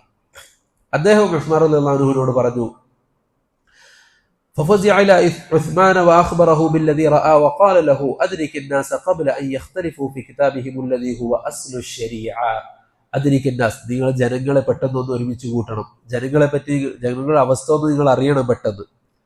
قبل أن يختلفوا في كتابهم الذي هو أصل الشريعة, അവരുടെ ശരീഅത്തിന്റെ അടിസ്ഥാനമായിട്ടുള്ള ഖുർആൻ, ആ ഖുർആനിൽ അവർ ഭിന്നതയിലാകുന്നതിന്റെ മുമ്പ് നിങ്ങൾ അവരെ ശരിയാക്കണം. അവർ അഭിപ്രായ വ്യത്യാസത്തിലാകുന്നതിന്റെ മുമ്പ് നിങ്ങൾ അവരെ ശരിയാക്കണം. فأجمعوا رأيهم على نسخ مصاحف يرسل إلى كل مصر من الأمصار مصحف يكون مرجعا للناس عند الاختلاف وموئلا. അങ്ങനെ ഉസ്മാൻ റളിയല്ലാഹു അൻഹു എന്ത് തീരുമാനിച്ചു? ഇപ്പൊ നിലവിൽ ആരൊക്കെ എവിടെയൊക്കെ ഖുർആൻ എഴുതി വെച്ചിട്ടുണ്ടോ, അബൂബക്കർ റളിയല്ലാഹു അൻഹു എഴുതിയ ഖുർആൻ അടക്കം, അതുപോലെ തന്നെ സഹാബാക്കൾ എല്ലാവരും എന്താക്കലുണ്ട്, ഖുർആൻ എഴുതലുണ്ട്. അപ്പോ ഇപ്പൊ ഉദാഹരണത്തിന് ഇബ്നു അബ്ബാസ് റളിയല്ലാഹു അൻഹു അദ്ദേഹം എഴുതിയതിൽ എന്താ എഴുതി? വമാ ഖലഖ്തുൽ ജിന്ന വൽ ഇൻസ ഇല്ലാ ലിയഅ്ബുദൂൻ. ആ യഅ്ബുദിന്റെ തഫ്സീറും ഇബ്നു അബ്ബാസ് റളിയല്ലാഹു അൻഹു എഴുതി. അതിന്റെ കൂടെ യുവഹിദൂൻ, യഅ്ബുദൂൻ എന്ന് പറഞ്ഞാൽ അള്ളാഹുവിനെ മാത്രം ആരാധിക്കുക, അള്ളാഹുവിനെ ഏകനാക്കുക എന്നർത്ഥന്നു ഇബ്നു അബ്ബാസ് റളിയല്ലാഹു അൻഹു എഴുതി. അപ്പോ ഇബ്നു അബ്ബാസ് റളിയല്ലാഹു അൻഹു അത് നോക്കുമ്പോൾ തിരിയും. ഇപ്പൊ ഞാൻ ഉണ്ടാക്കിയ ഒരു നോട്ട് എനിക്ക് നോക്കിയാൽ തിരിയും, വേറെ ആൾക്ക് നോക്കിയാൽ തിരിയൂല. കാരണം എന്റെ മൈൻഡ് സെറ്റിലാണ് ആ നോട്ട് ഉണ്ടാക്കുന്നത്. പക്ഷെ അത് പിന്നീട് വേറെ ആരെങ്കിലും എടുത്തു നോക്കി അയാൾ എന്താ വിചാരിക്കുക? യഅ്ബുദൂന വയുവഹിദൂൻ, അങ്ങനെയാണ് ഖുർആനിലുള്ളത് എന്നാണ് അയാൾ വിചാരിക്കുക. അപ്പൊ അതേപോലെ ഓരോ സഹാബാക്കളുടെ അടുത്തുണ്ട്. അതുകൊണ്ട് തന്നെ ഉസ്മാൻ റളിയല്ലാഹു അൻഹു എല്ലാ ഖുർആനുകളും ഒരുമിച്ച് കൂട്ടാൻ പറഞ്ഞു. എന്നിട്ട് ഒരു സംഘത്തെ ഏർപ്പാടാക്കി. ആരുടെ നേതൃത്വത്തിൽ? സെയ്ദ് ഇബ്നു സാബിത്ത് റളിയല്ലാഹു അൻഹു നേതൃത്വത്തിൽ. അദ്ദേഹത്തെയാണ് അബൂബക്കർ റളിയല്ലാഹു അൻഹു സെലക്ട് ചെയ്തത്. അതുകൊണ്ട് ഉസ്മാൻ റളിയല്ലാഹു അൻഹു അദ്ദേഹത്തിന്റെ നേതൃത്വത്തിൽ ഒരു സംഘത്തെ ഏർപ്പാടാക്കി. എന്തിന്? ഖുർആനിനെ ഖിറാഅത്തും ഏതൊക്കെ ശൈലിയിൽ, അഹ്റുഫ് ഏതൊക്കെ ശൈലിയിലാണോ ഖുർആൻ ഇറങ്ങിയിട്ടുള്ളത് അതെല്ലാം അടിസ്ഥാനമാക്കിയിട്ട് ഖുർആനിനെ ഒരുമിച്ച് കൂട്ടാൻ. ഇനി അത് അയാൾ ഓതുന്നത് ശരിയാണ്, ഇയാൾ ഓതുന്നത് ശരിയാണ്, അത് തെറ്റാണ് എന്ന് ആരും പറയരുത്. ഇനി ഉസ്മാൻ റളിയല്ലാഹു അൻഹു ഒരുമിച്ച് കൂട്ടിയിട്ട് ഓരോ നാട്ടിലേക്കും ഓരോ ഖുർആൻ കൊടുക്കും. ആ നാട്ടിൽ ഏത് ഖുർആനാണോ ഉള്ളത് ആ നാട്ടിലുള്ളവർ ആ ഖുർആൻ നോക്കിയിട്ട് പഠിക്കണം. ഒറ്റ ഖുർആനേ ഉണ്ടാവും. ഉസ്മാൻ റളിയല്ലാഹു അൻഹു എഴുതിയിട്ട് ഇത്ര കോപ്പികളാക്കിയിട്ട് അയച്ചു കൊടുക്കും. അപ്പോൾ ആ കോപ്പി അവിടുത്തെ പള്ളിയിൽ വെക്കുക. അവിടെ അത് പഠിപ്പിക്കാൻ ഒരു ഉസ്താദും ഉണ്ടാകും. അതിൽ സഹാബി ആയിരിക്കും അല്ലെങ്കിൽ താബിഈ ആയിരിക്കും. അവരെടുത്ത് പോയിട്ട് ഒരു ഖുർആൻ പഠിക്കുക. അവരെങ്ങനെയാണ് ഓതിത്തരുന്നത് അങ്ങനെ ഓതണം. അപ്പോ പണ്ഡിതന്മാർ പറഞ്ഞത് ഉസ്മാൻ റളിയല്ലാഹു അൻഹു അയച്ച ഖുർആനിൽ ഈ 7 ഹർഫുകളും 7 ശൈലിയും ഉൾപ്പെട്ടിട്ടുണ്ടോ? ഇല്ല. പണ്ഡിതന്മാർ പറഞ്ഞു അതൊരു എളുപ്പത്തിന് വേണ്ടിയാണ് അള്ളാഹു 7 ശൈലിയിൽ ഇറക്കിയത്. അതെല്ലാം ഓതണം എന്ന് നിർബന്ധമില്ല. ഖുർആനിന്റെ ആശയം, അള്ളാഹു പറഞ്ഞ ആശയം ഉണ്ടല്ലോ, അതുണ്ടായാൽ മതി. ഈ 7 ഹർഫും ഉൾപ്പെടണമെന്നില്ല. മറിച്ച് ഉസ്മാൻ റളിയല്ലാഹു അൻഹു എഴുതി കൊടുത്തപ്പോൾ ഓരോ സഹാബാക്കൾ അയച്ചല്ലോ പഠിപ്പിക്കാൻ. അവർ ഏത് ശൈലിയിലാണോ റസൂലുള്ളാഹിന്റെ അടുത്ത് പഠിച്ചത്, ഈ 7 ശൈലികളും മിക്സഡ് ആണ്. കാരണം ഇപ്പം ഞാൻ പറഞ്ഞു ഇമാല, സബ്ബിഹിസ്മ റബ്ബിക്കൽ അഅ്ല എന്ന് ഓതുന്ന ഇമാല നമ്മൾ ഓതുന്ന ഹഫ്സൻ ആസിമിന്റെ റിവായത്തിൽ ഒരു സ്ഥലത്തുണ്ട്. എവിടെ? നമ്മളൊരു സ്ഥലത്ത് ഇമാല ഓതുന്നുണ്ട്. സബ്ബിഹിസ്മ റബ്ബിക്കൽ അഅ്ല എന്നുള്ളത് പോലെ നമ്മളൊരു സ്ഥലത്ത് ഇമാല ഓതുന്നുണ്ട്. എവിടെ? ബിസ്മില്ലാഹി മജ്റേഹ, അവിടെ ഇമാല. അതേപോലെ തന്നെ ഇഷ്മാം, ലാ തഅ്മന്ന, സൂറത്ത് യൂസുഫിൽ ലാ തഅ്മന്ന. ഇഷ്മാം എന്ന് പറഞ്ഞാൽ ദമ്മിന്റെ ആംഗ്യം കാണിക്കുക, ചുണ്ടുകൊണ്ട് ദമ്മിന്റെ ആംഗ്യം കാണിക്കുക. പക്ഷെ ആ ദമ്മ് ഓതൂല, ഉച്ചാരണത്തിൽ വരൂല, അതിന്റെ ആംഗ്യം കാണിക്കൽ മാത്രം. അപ്പൊ ലാ തഅ്മനുന എന്നാണ് ഉള്ളത്. അവിടെ നമ്മൾ എന്തോതും? ലാ തഅ്മന്ന, ദമ്മിന്റെ ആംഗ്യം കാണിക്കും ചുണ്ടുകൊണ്ട്. അതിനാണ് ഇഷ്മാം എന്ന് പറയാം. അതൊക്കെ നമ്മൾ ശ്രദ്ധിക്കേണ്ട വിഷയങ്ങളാണ് ഖുർആൻ ഓതുമ്പോൾ. അങ്ങനെ ഉസ്മാൻ റളിയല്ലാഹു അൻഹു ഖുർആനിനെ ക്രോഡീകരിക്കാൻ തീരുമാനിച്ചു. അങ്ങനെ കുറച്ച് സഹാബാക്കളെ വിളിച്ചു. ഏതുപോലെ സെയ്ദ് ഇബ്നു സാബിത്ത് റളിയല്ലാഹു അൻഹു, അതേപോലെ തന്നെ അബ്ദുല്ലാഹി ഇബ്നു സുബൈർ, അതേപോലെ തന്നെ സഈദ് ഇബ്നുൽ ആസ് അബ്ദുറഹ്മാൻ ഇബ്നുൽ ഹാരിസ് ഇബ്നു ഹിഷാം. ഇവർ 3 ഖുറൈശികളാണ്. സെയ്ദ് റളിയല്ലാഹു അൻഹു അൻസാരിയാണ്, മദീനക്കാരനാണ്. അദ്ദേഹത്തെയാണ് ഖുർആൻ എഴുതാൻ ഉസ്മാൻ റളിയല്ലാഹു അൻഹു ആദ്യം സെലക്ട് ചെയ്തത്.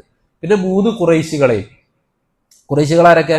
Abdullahi bin Zubair, Saeed bin അൽ ആസ്, അബ്ദുറഹ്മാൻ ബിൻ ഹാരിസ്. ഈ 3 ആൾക്കാരെ ഖുറൈശികളെ. അങ്ങനെ ഹഫ്സ റളിയല്ലാഹു അൻഹുവിന്റെ ഈ ഖുർആൻ ആരടുത്താ ഉള്ളത്? അബൂബക്കർ റളിയല്ലാഹു അൻഹു എഴുതിയ ഖുർആൻ ആരടുത്താ ഉള്ളത്? ഹഫ്സ റളിയല്ലാഹു അൻഹയുടെ അടുത്ത്. ഹഫ്സ റളിയല്ലാഹു അൻഹയോട് ആ ഖുർആനെ കൊണ്ടുവരാൻ പറഞ്ഞു. അങ്ങനെ ആ ഖുർആനെയും വാങ്ങി. എന്നിട്ട് ആ ഖുർആനും നോക്കി ഇവരെന്താക്കി? എഴുതാൻ തുടങ്ങി. അപ്പൊ ചരിത്രകാരന്മാർ പറയുന്നുണ്ട്, എന്ത് പണ്ഡിതന്മാർ പറയുന്നുണ്ട്, 12 ആളെയാണ് ഉസ്മാൻ റളിയല്ലാഹു അൻഹു ഏൽപ്പിച്ചത്. എത്ര ആളെ? 12 ആളെയാണ് ഏൽപ്പിച്ചത്. അതിൽ ഉബയ്യ് ഇബ്നു കഅബ് റളിയല്ലാഹു അൻഹു ഉണ്ട് എന്നൊക്കെ പണ്ഡിതന്മാർ പറയുന്നുണ്ട്. അപ്പൊ ഏതായാലും ഉസ്മാൻ റളിയല്ലാഹു അൻഹു അങ്ങനെ പറഞ്ഞു. എന്നിട്ട് ഉസ്മാൻ റളിയല്ലാഹു അൻഹു പറഞ്ഞു, നിങ്ങൾ എഴുതുമ്പോൾ ഏതെങ്കിലും ഒരു വിഷയത്തിൽ നിങ്ങൾ അഭിപ്രായ വ്യത്യാസമായാൽ, ഖുർആൻ എഴുതുമ്പോൾ ഏതെങ്കിലും ഒരു വിഷയത്തിൽ നിങ്ങൾ അഭിപ്രായ വ്യത്യാസത്തിലെത്തിയാൽ നിങ്ങൾ അത് ഖുറൈശികളുടെ ലഹിജയിൽ എഴുതണം. മനസ്സിലായ? ഖുറൈശികളുടെ ഭാഷയിൽ എഴുതണം. അവരൊരു വാക്കിൽ അഭിപ്രായ വ്യത്യാസമായി. അത്താബൂത്ത്, താബൂത്ത് എന്ന വാക്ക്, അത് സെയ്ദ് റളിയല്ലാഹു അൻഹു എങ്ങനെയാണ് പറഞ്ഞത്? താ മർബൂത്ത. താ മർബൂത്ത എന്ന് പറഞ്ഞാൽ മറ്റേ ആ വട്ടത്തിലുള്ള താ ഉണ്ടല്ലോ. സെയ്ദ് റളിയല്ലാഹു അൻഹു അങ്ങനെയാണെന്ന് പറഞ്ഞു. പക്ഷെ അഭിപ്രായ വ്യത്യാസമായപ്പോ ഉസ്മാൻ റളിയല്ലാഹു അൻഹു പറഞ്ഞു അത് ഖുറൈശികളുടേതുപോലെ താ മഫ്തൂഹ ആക്കിയിട്ട് എഴുതണം എന്ന് പറഞ്ഞു. താ മഫ്തൂഹ എന്ന് പറഞ്ഞാൽ ബ ത, അങ്ങനെ. അപ്പൊ താബൂത്ത് എന്നുള്ള വാക്ക് ഖുറൈശികളുടെ ലഹജയിലാണ് എഴുതിയിട്ടുള്ളത്. അവർ അഭിപ്രായ വ്യത്യാസം വന്നപ്പോൾ ഖുറൈശികളുടെ ശൈലി സ്വീകരിച്ചു. അങ്ങനെ ഉസ്മാൻ റളിയല്ലാഹു അൻഹു ഖുർആനിനെ ക്രോഡീകരിച്ചു. വകാനു ലാ യക്തുബൂന ഫീ ഹാദിഹിൽ മസാഹിബ് ശൈഅൻ ഇല്ലാ ബഅദ അൻ യഅറള അല സഹാബത്തി ജമീഅൻ. അബൂബക്കർ റളിയല്ലാഹു അൻഹുവിന്റെ കാലത്ത് ചെയ്തതുപോലെ തന്നെ ഇവർ ഒരുമിച്ച് കൂട്ടുമ്പോൾ അതെല്ലാം ഉസ്മാൻ റളിയല്ലാഹു അൻഹുവിനും മറ്റ് സഹാബത്തിനും കാണിച്ചിരുന്നു. എന്നിട്ടാണ് അവർ ചെയ്തത്. കാരണം സഹാബാക്കളുടെ ഖുർആൻ ഞാൻ പറഞ്ഞല്ലോ, ചിലപ്പോൾ ഇത് അവരെഴുതിയ തഫ്സീറുകൾ ഉണ്ടാവും, വിശദീകരണങ്ങൾ ഉണ്ടാവും, ചിലപ്പോൾ അവര് മനസ്സിലാക്കിയടുത്തുള്ള വ്യത്യാസങ്ങൾ ഉണ്ടാവും. അവരെല്ലാം മുജ്തഹിദീങ്ങളാണ്. ബിൻ മസ്ഊദ് റളിയല്ലാഹു അൻഹുവിന്റെ ആണെന്ന് തോന്നുന്നു അദ്ദേഹം പറഞ്ഞത്, ഖുർആൻ മുഅവ്വിദതൈൻ, സൂറത്തുൽ ഫലഖും സൂറത്തുൽ നാസും എന്തിൽപ്പെട്ടതല്ല? ഖുർആനല്ല, മറിച്ച് അത് അള്ളാഹു റുഖിയ ചെയ്യാൻ വേണ്ടിയിട്ട് ഇറക്കിയതാണ്, ദുആ പോലെ ഇറക്കിയതാണ്. അദ്ദേഹത്തിന്റെ അഭിപ്രായം അതാണ്. അദ്ദേഹത്തിന്റെ ഖുർആനിലും അദ്ദേഹം അങ്ങനെയാണ് രേഖപ്പെടുത്തിയിട്ടുള്ളത്. അതേപോലെ തന്നെ ഉമർ റളിയല്ലാഹു അൻഹുവിന്റെ ഖുർആനിൽ സൂറത്തുൽ ഫീലും സൂറത്തു ഖുറൈശും ഒറ്റ സൂറത്തായിട്ടുള്ള, അതിന്റെ നടുക്ക് ബിസ്മില്ല, വേർതിരിച്ചിട്ടില്ല. കാരണം രണ്ടിന്റെയും തമ്മിൽ എന്തുണ്ട്? മുനാസബത്തുണ്ട്. ഖുർആൻ പഠിക്കുമ്പോൾ അതിന് നമ്മൾ കുറേ വിഷയങ്ങൾ പഠിക്കാനുണ്ട്. ഖുർആനുമായി ബന്ധപ്പെട്ട് കുറേ ശാഖകളുണ്ട് പഠിക്കാൻ. ഫസ്റ്റ് പഠിക്കുന്ന ആൾ എന്ത് പഠിക്കണം? ഖുർആൻ ഓതാൻ പഠിക്കണം.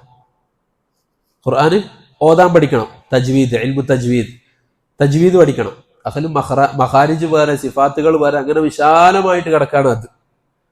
അത് കഴിഞ്ഞാല് വിശദമായിട്ട് പഠിക്കുകയാണെങ്കിൽ ഖുർആനിന്റെ താരീഖ് പഠിക്കാനുണ്ട്, ഖുർആന്റെ ചരിത്രം പഠിക്കാനുണ്ട്. ഇതേപോലെ നമ്മളിപ്പോ പറയുന്നത് പോലത്തെ വിഷയങ്ങൾ.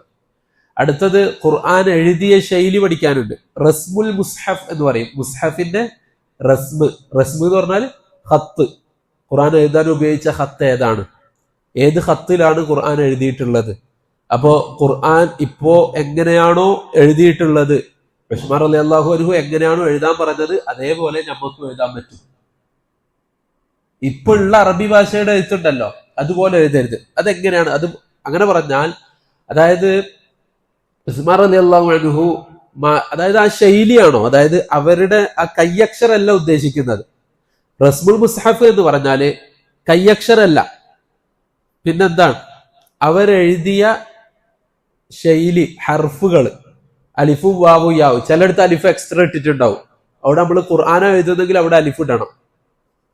ചിലടത്ത് യാ എക്സ്ട്രാ ഉണ്ടാവും. ബി ഐദി എന്നുള്ളടത്ത് 2 യാ ഉണ്ടാവും. അത് ഉസ്മാൻ റളിയല്ലാഹു അൻഹു അങ്ങനെയാണ് എഴുതിയത്. അതുകൊണ്ട് നമ്മൾ എന്താക്കണം? അങ്ങനെ എഴുതണം. മാലിക് യൗമിദ്ദീൻ, നമ്മൾ മാന്ന് നീട്ടി ഓതുന്നുണ്ട്, പക്ഷെ അവിടെ മീമിന് ശേഷം അലിഫ് ഉണ്ടോ?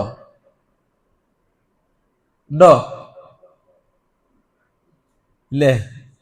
ഇല്ല. മീമിന് ശേഷം എന്തില്ല? അലിഫില്ല. പക്ഷെ നമ്മൾ എന്താ ഓതുന്നത്? മാലിക് യൗമിദ്ദീൻ. അപ്പോ ഉസ്മാൻ റളിയല്ലാഹു അൻഹു അങ്ങനെ എഴുതാൻ പറഞ്ഞു. അപ്പൊ മീമ് ലാം കാഫ് മീമിന് ശേഷം അലിഫില്ല. പിന്നെ എങ്ങനെ നമ്മൾ മാലിക് യൗമിദ്ദീൻ ഓതി? ഉസ്മാൻ റളിയല്ലാഹുവിന്റെ കാലത്ത് ഇത് വരയും കുത്തും പുള്ളിയൊക്കെ ഉണ്ടോ? ഇല്ല. അപ്പോ ഉസ്മാൻ റളിയല്ലാഹു അൻഹു ഖുർആൻ എഴുതിയിട്ട് ഓരോ നാട്ടിലേക്ക് അയച്ചല്ലേ, നമ്മൾ പറയും എത്ര കോപ്പി എഴുതി ഏതൊക്കെ നാട്ടിലേക്ക് അയച്ചു. അപ്പൊ നമുക്ക് പഠിക്കാനുള്ള വിഷയം എന്താണ്? അടുത്ത വിഷയം റസ്മുൽ മുസ്ഹഫാണ്. ഖുർആനിന്റെ ഖത്ത് എങ്ങനെയാണ്, അതെങ്ങനെ എഴുതണം, എവിടേക്ക് അലിഫിടണം. വജീഅ യൗമഇദിൻ ബിജഹന്നം, നമ്മളെങ്ങനെ ജീഅ എന്ന് എഴുതാ?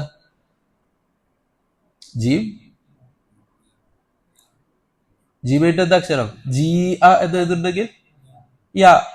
പക്ഷെ ഖുർആനിൽ എങ്ങനെയുള്ളത് ശ്രദ്ധിച്ചിനാ?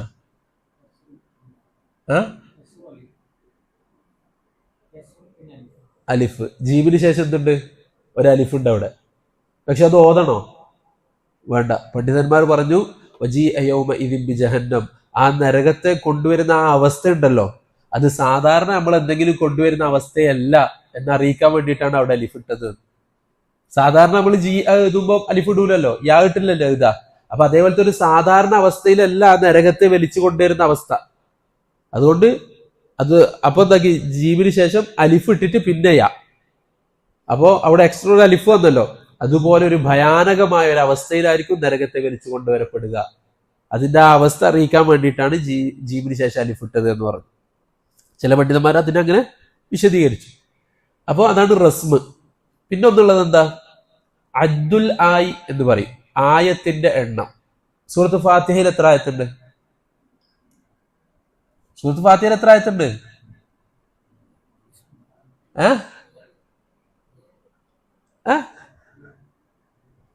7. സൂറത്ത് ഫാത്തിഹയിൽ എത്ര ആയത്തുണ്ട്? 7 ആയത്ത്. ഓരോ ആയത്തും എവിടെ അവസാനിക്കുന്നത്? ഒന്നാമത്തെ ആയത്ത് ഏതാ? ഒന്നാമത്തെ ആയത്ത് ആലമീൻ. ഒന്നാമത്തെ ആയത്ത് ആലമീൻ. ബിസ്മില്ലാഹിർ റഹ്മാനിർ റഹീം. കൂട്ടി ഓതണം. ബിസ്മില്ലാഹിർ റഹ്മാനിർ റഹീം അൽഹംദുലില്ലാഹി റബ്ബിൽ ആലമീൻ. ഒരായത്തായി. പിന്നെ അർറഹ്മാനിർ റഹീം മാലിക് യൗമിദ്ദീൻ ഇയ്യാക നഅ്ബുദു വഇയ്യാക നസ്തഈൻ ഇഹ്ദിനസ് സിറാത്തൽ മുസ്തഖീം സിറാത്തൽ ലദീന അൻഅംത അലൈഹിം ഗൈറിൽ മഗ്ദൂബി അലൈഹിം വലദ്ദാലിൻ. 7 ആയത്തുകൾ. ചില പണ്ഡിതന്മാർ പറഞ്ഞു, അതായത് ഇത് ഞാൻ പറഞ്ഞല്ലോ, ഓരോ നാട്ടുകാരും അവിടെ അയച്ച സഹാബത്തിന്റെ അടുത്താണ് പഠിക്കുന്നത്. അപ്പൊ ചിലർ എന്ത് പഠിപ്പിച്ചു കൊടുത്തു? ബിസ്മില്ലാഹിർ റഹ്മാനിർ റഹീം ഒരായത്ത്, ബിസ്മില്ലാഹിർ റഹ്മാനിർ റഹീം ഒരായത്ത്, അൽഹംദുലില്ലാഹി റബ്ബിൽ ആലമീൻ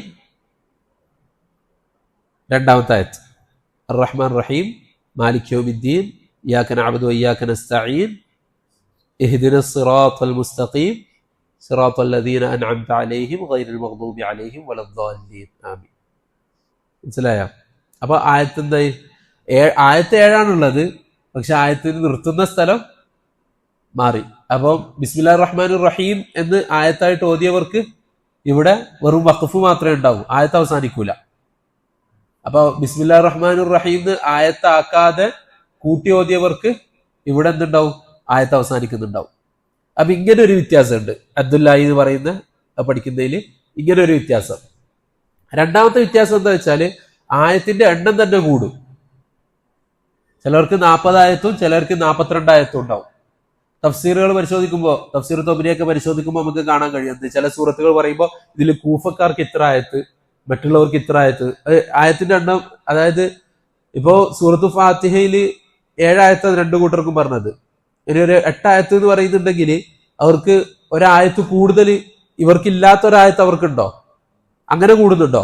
ഇല്ല. പിന്നെ എവിടെയാണ് ആയത്തിന്റെ എണ്ണം വ്യത്യാസം വരുന്നത്? വഖഫ് ചെയ്യുന്നിടത്താണ് ആയത്തിന്റെ എണ്ണം വ്യത്യാസം വരുന്നത്. ചിലർ അതിനെ എന്താക്കിയിട്ട് വെറും വഖഫായിട്ട് കണക്കാക്കും, ഒരു നിർത്തല്. മറ്റുള്ളവർ എന്താക്കിയിട്ട് കണക്കാക്കും? അതൊരു ആയത്ത് അവസാനിക്കുന്നതായിട്ട് കണക്കാക്കും. അപ്പൊ മറ്റുള്ളവർക്ക് എന്തായി? 8 ആയത്തായി, ഇയാൾക്ക് 7 ആയത്തായി. അതല്ലാതെ ഒരായത്ത് കൂടുന്നില്ല. അപ്പൊ 40 ആയത്തും 42 ആയത്തും എന്ന് പറയുമ്പോൾ 40 ആയത്ത് ഓതുന്ന ആൾക്കാരുടെ അത്ര ആയത്തുകൾ തന്നെ ഇവർക്കുള്ളൂ. അതന്നെയാണ് സംഭവം. പക്ഷെ അവര് വഖഫ് നിർത്തുന്ന സ്ഥലത്ത് ഇവരെന്താക്കി? അതിനൊരു ആയത്തായിട്ട് കണക്കാക്കി. അതാണ് അദ്ദുൽ ആയി എന്ന് പറയുന്നത്. ആയത്തിന്റെ എണ്ണത്തെ പറ്റി പഠിക്കുക. പിന്നെയുള്ള വിഷയമാണ് ഇൽമുൽ മുനാസബാത്ത്. മുനാസബാത്ത് എന്ന് പറഞ്ഞാല് രണ്ട് സൂറത്തുകൾ ഇല്ലെങ്കിൽ രണ്ട് ആയത്തുകൾ തമ്മിലുള്ള ബന്ധം, ഇല്ലെങ്കിൽ ഒരു സൂറത്തിന്റെ ആരംഭവും അവസാനവും തമ്മിലുള്ള ബന്ധം, മുനാസബ പറഞ്ഞ ബന്ധം, കണക്ഷൻ, അവ തമ്മിലുള്ള കണക്ഷൻ എന്താണെന്ന് പഠിക്കുക. അതിന്റെ ഏറ്റവും വലിയ ഉദാഹരണമാണ് എന്ത്? സൂറത്ത് ഫീലും സൂറത്ത് ഖുറൈശും. സൂറത്ത് ഫീലിന്റെ അവസാനത്തെ ആയത്ത് എന്താ?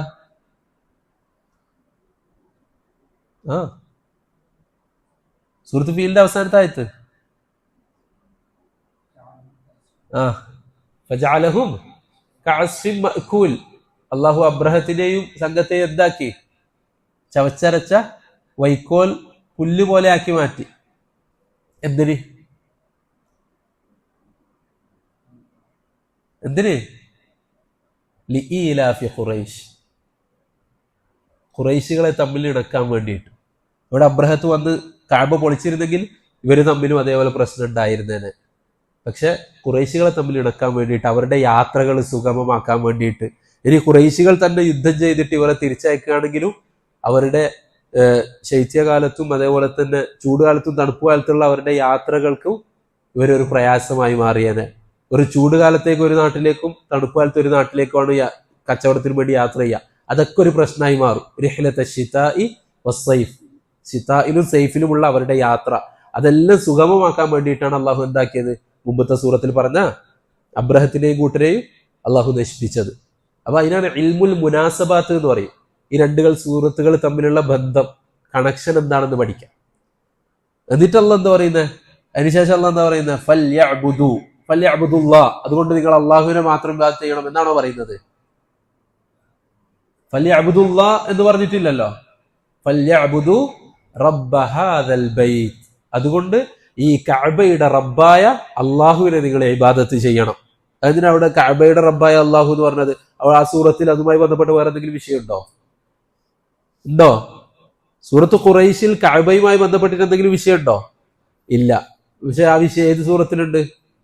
ഫീലിലുണ്ട്. അതാണ് ആ രണ്ട് സൂറത്തുകൾ തമ്മിലുള്ള ബന്ധം. ഇതേപോലെ രണ്ട് സൂറത്തുകൾ, രണ്ട് ആയത്തുകൾ, അല്ലെങ്കിൽ സൂറത്തിന്റെ തുടക്കവും അവസാനവും, അങ്ങനെയുള്ള ആ ബന്ധങ്ങൾ പഠിക്കുന്നതിനാണ് എന്ത് പറയാ? ഇൽമുൽ മുനാസബാത്ത് എന്ന് പറയുക. അതേപോലെ തന്നെ റസ്മിന്റെ വിഷയം നമ്മൾ പറഞ്ഞു. ഇങ്ങനെ കുറേ വിഷയങ്ങൾ നമുക്ക് എന്താക്കാനുണ്ട്? ഖുർആനിന്റെ വിഷയത്തിൽ പഠിക്കാനുണ്ട്. നമ്മൾ ഏടി എത്തിയിട്ടില്ല എന്നർത്ഥം. ആ ബോധമാണ് നമുക്ക് എപ്പോഴും വേണ്ടത്. നമ്മൾ ഏടി എത്തിയിട്ടില്ല, ഞാൻ ഒന്നും ഇതുവരെ പഠിച്ചിട്ടില്ല. അത് എപ്പോഴാണ് ഉണ്ടാകുക എന്നറിയോ? കുറച്ച് കൂടുതൽ പഠിച്ചാലാണ് ആ ബോധം ഉണ്ടാകുക. 5 വർഷത്തെ ശരിയാ കോഴ്സ് പഠിക്കുന്ന ഒരു വിദ്യാർത്ഥി ആദ്യത്തെ 2 വർഷം പഠിച്ചു കഴിയുമ്പോൾ ഓന്റെ നാട്ടിലത്തെ പള്ളിയിലത്തെ ഖാദി അടക്കം ഓനായിരിക്കും. ആദ്യത്തെ 2 വർഷം പഠിച്ച് കുറച്ച് അറബിയൊക്കെ തിരിഞ്ഞ് കുറച്ച് ഖുർആനൊക്കെ ഓതാൻ പഠിച്ച് പിന്നെ നാട്ടിൽ വന്ന ഖുതുബ പറയണോ? ഞാൻ റെഡി, എനിക്കെല്ലാം അറിയാം. ഭയങ്കര ആയത്തു ഹദീസെല്ലാം ഓതി ഖുതുബ പറയും.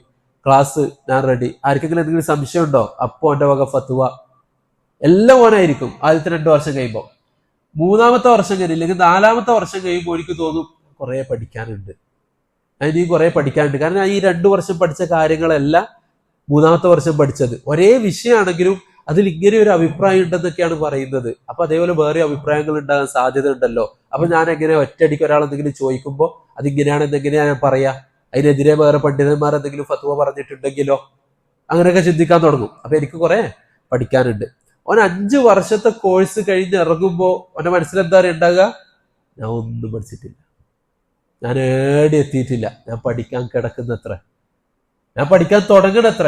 അതുകൊണ്ട് നമ്മൾ ഉസ്താദ്മാരൊക്കെ നമ്മള് അവസാനം പരിപാടി ഉണ്ടാവുമല്ലോ, ഫാരിഖാകുന്ന പരിപാടി ഉണ്ടാവല്ലോ. അതൊരു ഉസ്താദ്മാർ പറയും, എന്ത് നിങ്ങളുടെ അടുത്ത് ഇപ്പൊ എന്തുണ്ട്? ഇൽമിന്റെ താക്കോലുണ്ട്. താക്കോല് കൈമ കിട്ടിയിട്ടേ ഉള്ളൂ. ഈ 5 വർഷം കൊണ്ട് അതിന്റെ താക്കോല് കൈമ കിട്ടിയിട്ടേ ഉള്ളൂ. ഇനി നമ്മൾ എന്ത് ചെയ്യണം? അത് തുറന്ന് അതിന്റെ ഉള്ളിലേക്ക് കയറാനുണ്ട് അത്ര. അത് കടലുപോലെ വിശാലമായി കിടക്കുക. അതുകൊണ്ടാണ് ഒരാൾ ഉംറക്ക് വന്നു, ഒരു ടീം. അപ്പൊ നമ്മളെ ഉസ്താദ് ഷെയ്ഖ് മുഹമ്മദ് ബർഹജി, മദീനത്തെ ഇമാമാണ് അദ്ദേഹം, നമ്മളെ ഖിറാഅത്ത് പഠിപ്പിക്കുന്നത് അദ്ദേഹമാണ്. അപ്പൊ അദ്ദേഹം ഓതിയപ്പം ഖസ്റുൽ മുൻഫസിൽ എന്ന് പറയും, അതായത് മുൻഫസിലായ മദ്. ഏതാ മദ് മുൻഫസിൽ? ഏതാ മദ് മുൻഫസിൽ? മദ് മുത്തസിൽ, മദ് മുൻഫസിൽ. അപ്പൊ മദ് മുൻഫസിൽ എന്ന് പറഞ്ഞാല് ഇന്നാ അൻസൽന, ഇന്നാ അൻസൽന, അലിഫ് വാവ് യാ, ഇതാണ് അടിസ്ഥാനപരമായിട്ടുള്ള മദ്. അതിനെന്താ പറയാ? അടിസ്ഥാനപരമായിട്ടുള്ള മദ്. അടിസ്ഥാനം എന്നുള്ളതിന് എന്താ പറയാ? അസ്ലി. മാഷാ അല്ലാഹ്. മദ് അസ്ലി, അടിസ്ഥാനപരമായിട്ടുള്ള മദ് ഏതാ? അലിഫ് വാവ് യാ, ആ ഇ ഉ. ഇതാണ് അടിസ്ഥാന മദ് അസ്ലി എന്ന് പറയുക. മദ് അസ്ലിക്ക് ശേഷം ഹംസ വരികയാണെങ്കിൽ, ആ ഹംസ നെക്സ്റ്റ് വേർഡിലാണെങ്കിൽ മദ് മുൻഫസിൽ എന്ന് പറയും. മദ് മുൻഫസിൽ എന്ന് പറഞ്ഞാൽ ഇൻഫിസാൽ എന്ന് പറഞ്ഞാൽ വേറെ വേറെ ആക്കുക. അപ്പോ ഇന്ന ഒരു വാക്ക്, അതിന്റെ അവസാനത്തിൽ മദ് അസ്ലി വന്നു. ഇന്ന അൻസൽന, അത് വേറെ വാക്ക്, അതിന്റെ തുടക്കത്തിൽ ഹംസ വന്നു. അപ്പൊ മദ് അസ്ലിക്ക് ശേഷം ഹംസ നെക്സ്റ്റ് വേർഡിൽ വന്നാല് അതിന് മദ് മുൻഫസിൽ എന്ന് പറയും. മദ് മുൻഫസില് ഖിറാഅത്തിന്റെ പണ്ഡിതന്മാർക്ക് അറിയാം, അത് പല തരീഖകളും ഉണ്ട്. അപ്പൊ ഒരു കൂട്ടർ എന്തോതി 4 ഹർക്കത്ത് നീട്ടിയിട്ട് ഓതി, ഒരു കൂട്ടർ എന്താക്കി 2 ഹർക്കത്ത് നീട്ടിയിട്ട് മദ് അസ്ലി എങ്ങനെയാണോ ഓതുക അങ്ങനെ തന്നെ ഓതി, 4 ഹർക്കത്ത് നീട്ടാതെ. അപ്പൊ ഇയാള് നാട്ടിലത്തെ സലഫി സെന്ററിലെല്ലാം പോകുന്ന, ഖുറാൻ ക്ലാസ്സിലെല്ലാം പോകുന്ന ആളാ. അപ്പൊ അയാളോട് ഇങ്ങനെ ഖുറാന്റെ വിഷയമൊക്കെ സംസാരിക്കും, നമ്മളിങ്ങനെ പഠിക്കുന്ന വിഷയമൊക്കെ സംസാരിച്ചപ്പോൾ ഇങ്ങനെ ഖുറാനാണ് പഠിക്കുന്നത്, അപ്പൊ ഇന്ന് ഇഷാഖ് ഇമാം, ഇന്ന് നമ്മൾ ഉസ്താദാണ് അങ്ങനെയൊക്കെ പറഞ്ഞപ്പോ അയാള് അതൊക്കെ ശരി, പക്ഷെ അയാള് തെറ്റോതിയല്ലോ, മദ് മുൻഫസിൽ നീട്ടിയിട്ടില്ലല്ലോ. ഞാൻ പറഞ്ഞത് അപ്പോ തുടക്കക്കാരുടെ അവസ്ഥ അതാണ്. ഷേഖ് മദീനത്തെ ഇമാമ്, ത്വയ്ബ യൂണിവേഴ്സിറ്റിയില് ഖിറാഅത്തിന്റെ മെയിൻ പ്രൊഫസർ ആയിട്ടുള്ള ആള്, ഖിറാഅത്തും തജ്വീദും ഖുറാനും പഠിപ്പിക്കുന്ന ആളെ പറ്റിയിട്ട് ഇയാൾ പറയുന്നത് അയാൾക്ക് ഖുറാൻ ഓതാൻ അറിയില്ല, അയാൾ മദ് മുൻഫസിൽ നീട്ടിയിട്ടില്ല. അപ്പൊ ഇതാണ് അവസ്ഥ, തുടക്കക്കാരുടെ അവസ്ഥ ഇതായിരിക്കും. അപ്പൊ ഖുർആൻ എന്താക്കണം, നമ്മൾ കുറെ പഠിക്കാനുണ്ട്. ആ ബോധ്യമാണ് നമുക്ക് ആദ്യം വേണ്ടത്. എന്നിട്ട് അപ്പോൾ നമുക്ക് അതിന്റെ ഇൽമിന്റെ മാധുര്യം ലഭിക്കണമെങ്കിൽ ആ ഒരു ചിന്ത വേണം, എനിക്ക് കുറെ പഠിക്കാനുണ്ട്. അപ്പൊ പഠിച്ചു തുടങ്ങി നമുക്ക് ഇൻട്രസ്റ്റ് ആവും, ഇതിന്റെ ബാക്കി എന്ത്, ഇതിന്റെ അപ്പുറത്ത് എന്ത്, ഇതിനെപ്പറ്റി പണ്ഡിതന്മാർ എന്തൊക്കെയാണ് പറഞ്ഞിട്ടുള്ളത്, ഈ ഹദീസിൽ നിന്ന് പണ്ഡിതന്മാർ എന്തൊക്കെയാണ് ഇസ്തിഖ്റാജ് നടത്തിയിട്ടുള്ളത്, ഈ ഖുർആനിന്റെ ഈ ആയത്തിൽ നിന്ന് നമുക്ക് എന്തൊക്കെയാണ് ലഭിക്കുന്നത്, അതിൽ അള്ളാഹു എന്താണ് പറയാൻ ഉദ്ദേശിക്കുന്നത്, അങ്ങനെ നമുക്ക് പഠിക്കാനുള്ള ഇൻട്രസ്റ്റ് ഉണ്ടാവും. അതേപോലെ ഖുർആൻ ഹിഫ്ളാക്കി തുടങ്ങി. അപ്പോൾ ആദ്യം ചെറിയ സൂറത്തുകളെ ഹിഫ്ളാക്കി. മാഷാ അല്ലാഹ്, എന്നെ കൊണ്ട് പറ്റുന്നുണ്ട്, എനിക്ക് കാണാതെ പഠിക്കാനും നിസ്കാരത്തിലൊക്കെ ഓതാനൊക്കെ പറ്റുന്നുണ്ട്. അതുകൊണ്ട് എന്താക്കണം, അതിന് കുറച്ച് വലിയ സൂറത്ത് കൂടി പഠിക്കണം. അങ്ങനെ അമ്മ ജുസുകയില്, അങ്ങനെ തബാറക്ക, സൂറത്ത് മുൽക്ക്, മാഷാ അല്ലാഹ്, സൂറത്ത് മുൽക്ക് ഓതിക്കഴിഞ്ഞാൽ ഖബറിൽ പ്രകാശം ഉണ്ടാവും. അതുകൊണ്ട് സൂറത്ത് മുൽക്ക് പഠിച്ചു. ഇനി റഹ്മാൻ പഠിക്കണം, അതേപോലെ തന്നെ കഹ്ഫ് പഠിക്കണം. കാരണം വെള്ളിയാഴ്ച ഖുർആൻ എടുത്തിട്ട് ഇരുന്ന് ഓതാൻ സമയം ഉണ്ടാവില്ല. അപ്പൊ നമുക്ക് നടക്കുമ്പോൾ ഇരിക്കുമ്പോഴൊക്കെ കഹ്ഫ് എന്താക്കുക, കാണാതെ ഓതി തീർക്കുക. അങ്ങനത്തെ ഒരു ചിന്ത എപ്പോഴാ വരിക, നമ്മൾ ഖുർആൻ ഹിഫ്ളാക്കി തുടങ്ങിയാലേ വരും. അതിലേക്ക് പ്രവേശിച്ചാലേ നമുക്ക് ആ ചിന്ത ഉണ്ടാവും. ഖുർആൻ ഹിഫ്ളാക്കാന്നാണ് നമ്മൾ വിചാരിക്കുക, അത് നമുക്ക് പറഞ്ഞ പണിയല്ല, നമ്മളെ കൊണ്ടാവൂല. പക്ഷെ പഠിച്ചു തുടങ്ങിയാൽ ഇതായിരിക്കും അവസ്ഥ. അപ്പൊ നമ്മളെല്ലാം തുടങ്ങണം, ബാക്കി അള്ളാന്റെ കൈവിലാണ്, അള്ളാന്റെ സഹായം ഉണ്ടാവും. ഞാൻ പറഞ്ഞു വന്നത്, അങ്ങനെ ഖുർആന്റെ ഖിറാഅത്തിന്റെ വിഷയത്തിൽ, ഖുർആന്റെ വിഷയത്തിൽ നമുക്ക് കുറെ പഠിക്കാനുണ്ട്. അപ്പോ ഉസ്മാൻ റളിയല്ലാഹു അൻഹു പറഞ്ഞത്, ഇനി എല്ലാവരും ഉസ്മാൻ റളിയല്ലാഹു അൻഹു നിശ്ചയിക്കുന്ന രൂപത്തിൽ, ഉസ്മാൻ റളിയല്ലാഹു അൻഹു എഴുതുന്ന രൂപത്തിൽ, നിശ്ചയിക്കുന്ന രൂപത്തിൽ ഖുർആൻ പാരായണം ചെയ്യണം. അതിന് നാസിഖ് മൻസൂഖ്, സഹാബാക്കൾ എഴുതിയത്, സഹാബാക്കളുടെ വകയുള്ള തഫ്സീർ, അതെല്ലാം ഒഴിവാക്കി. അപ്പോ ഹാഫിദുകളെ വിളിച്ച് ചോദിക്കുമ്പോൾ അതിലൊന്നും ഉണ്ടാവില്ല. ഇബ്നു അബ്ബാസ് റളിയല്ലാഹു ഖുർആനിൽ എഴുതിയതുപോലെ യുവഹിദൊന്നും ഉണ്ടാവില്ല. ഇല്ലെങ്കിൽ വേറെ ആരെങ്കിലും എഴുതിയ പേപ്പർ എടുത്ത് നോക്കുമ്പോൾ അതിനെന്തുണ്ടാവില്ല, യുവഹിദൂൻ ഉണ്ടാവില്ല, യഅബുദൂൻ നിർത്തും. അപ്പൊ മനസ്സിലായി ഇതെന്ത് ഇബ്നു അബ്ബാസ് റളിയല്ലാഹു എഴുതിയതാണ്. അതേപോലെ ഉമർ റളിയല്ലാഹു വിഷയം പറഞ്ഞല്ലോ, ഈ 2 സൂറത്തുകൾ തമ്മിൽ. ഇപ്പൊ ബാക്കിയുള്ള സഹാബാക്കളുടെ ഖുർആനിൽ 2 വേറെ വേറെ ആയിട്ടാണ് എഴുതിയിട്ടുള്ളത്.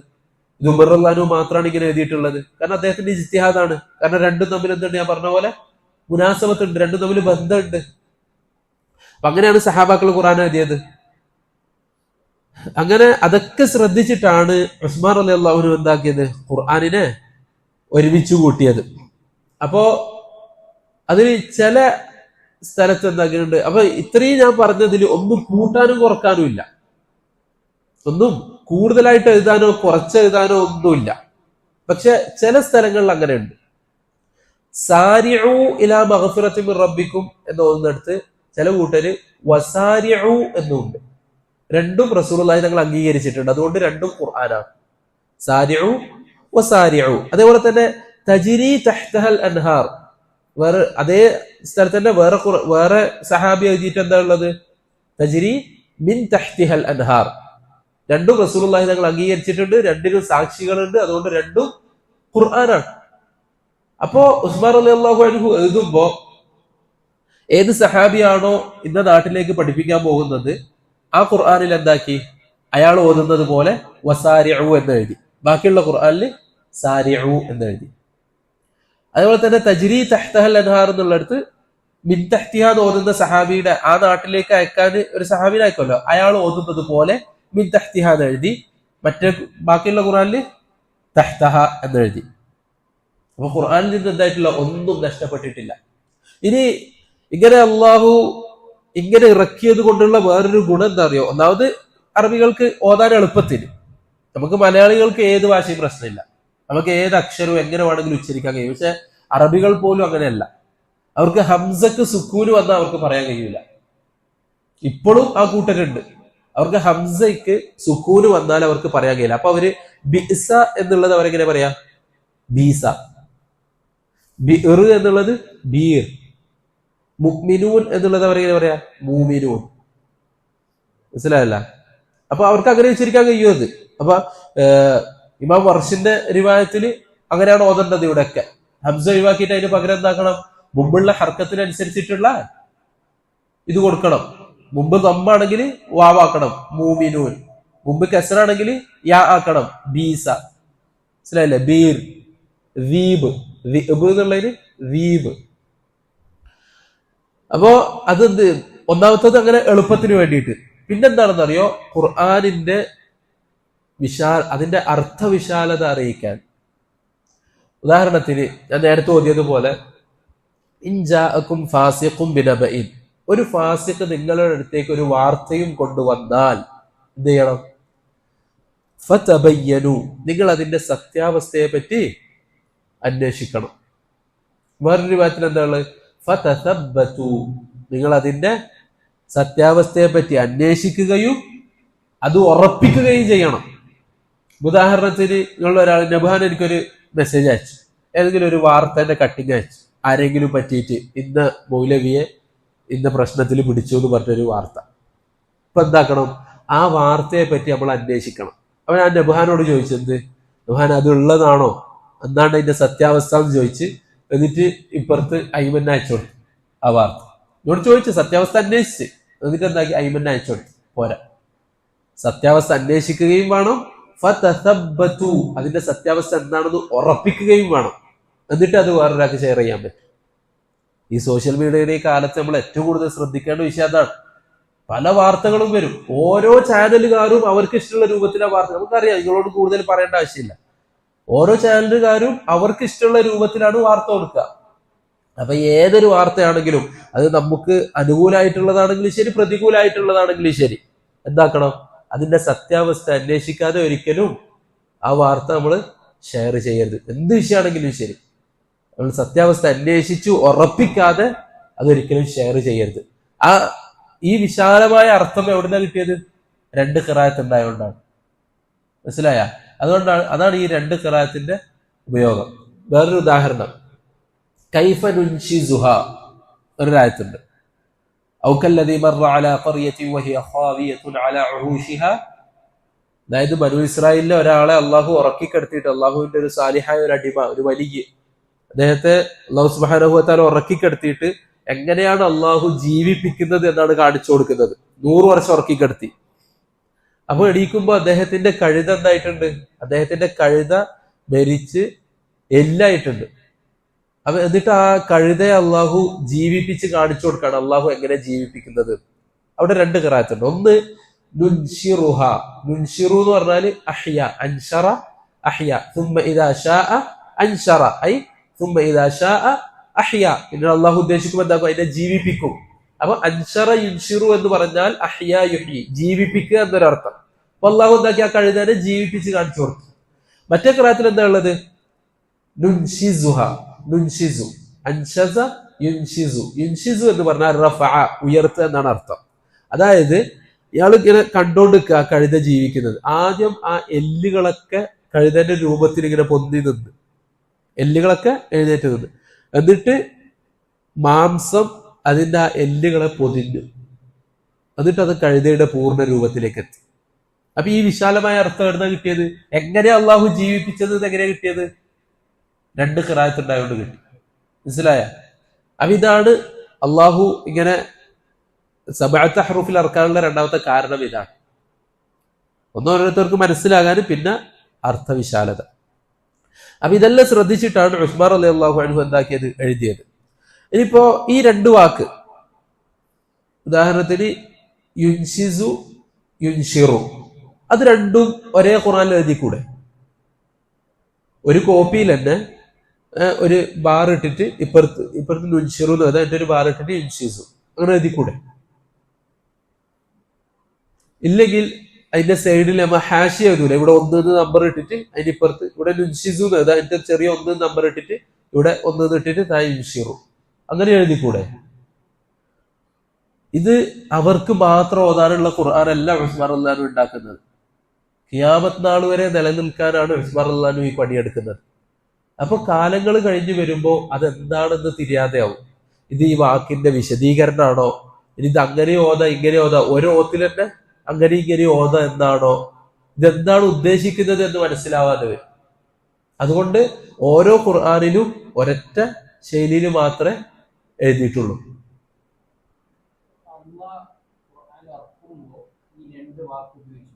അതാ ഞാൻ നേരത്തെ പറഞ്ഞത്. അതായത് ഒന്നുകിൽ റസൂലുള്ളാഹി ഞങ്ങൾ രണ്ടും പറഞ്ഞു കൊടുക്കും, ഇല്ലെങ്കിൽ ആ ഫതസബ്ബതു ഫതബയ്യനു പറഞ്ഞല്ലോ. ഇല്ലെങ്കിൽ ഇപ്പൊ ഒരു സഹാബി പോയിട്ട് റസൂലുള്ളാഹി ഞങ്ങൾ ഫതബയ്യനു എന്ന് ഓതി കൊടുത്തു. അപ്പൊ ഒരു സഹാബി വന്നിട്ട് തിരിച്ചു ഓതി കൊടുക്കുമ്പോൾ ഫതസബ്ബതു എന്ന് ഓതി. അപ്പൊ റസൂൽ അതിനെ അംഗീകരിച്ചു, തിരുത്താതെ അംഗീകരിച്ചു. അപ്പൊ അതും എന്തായി? ഖുർആനായി.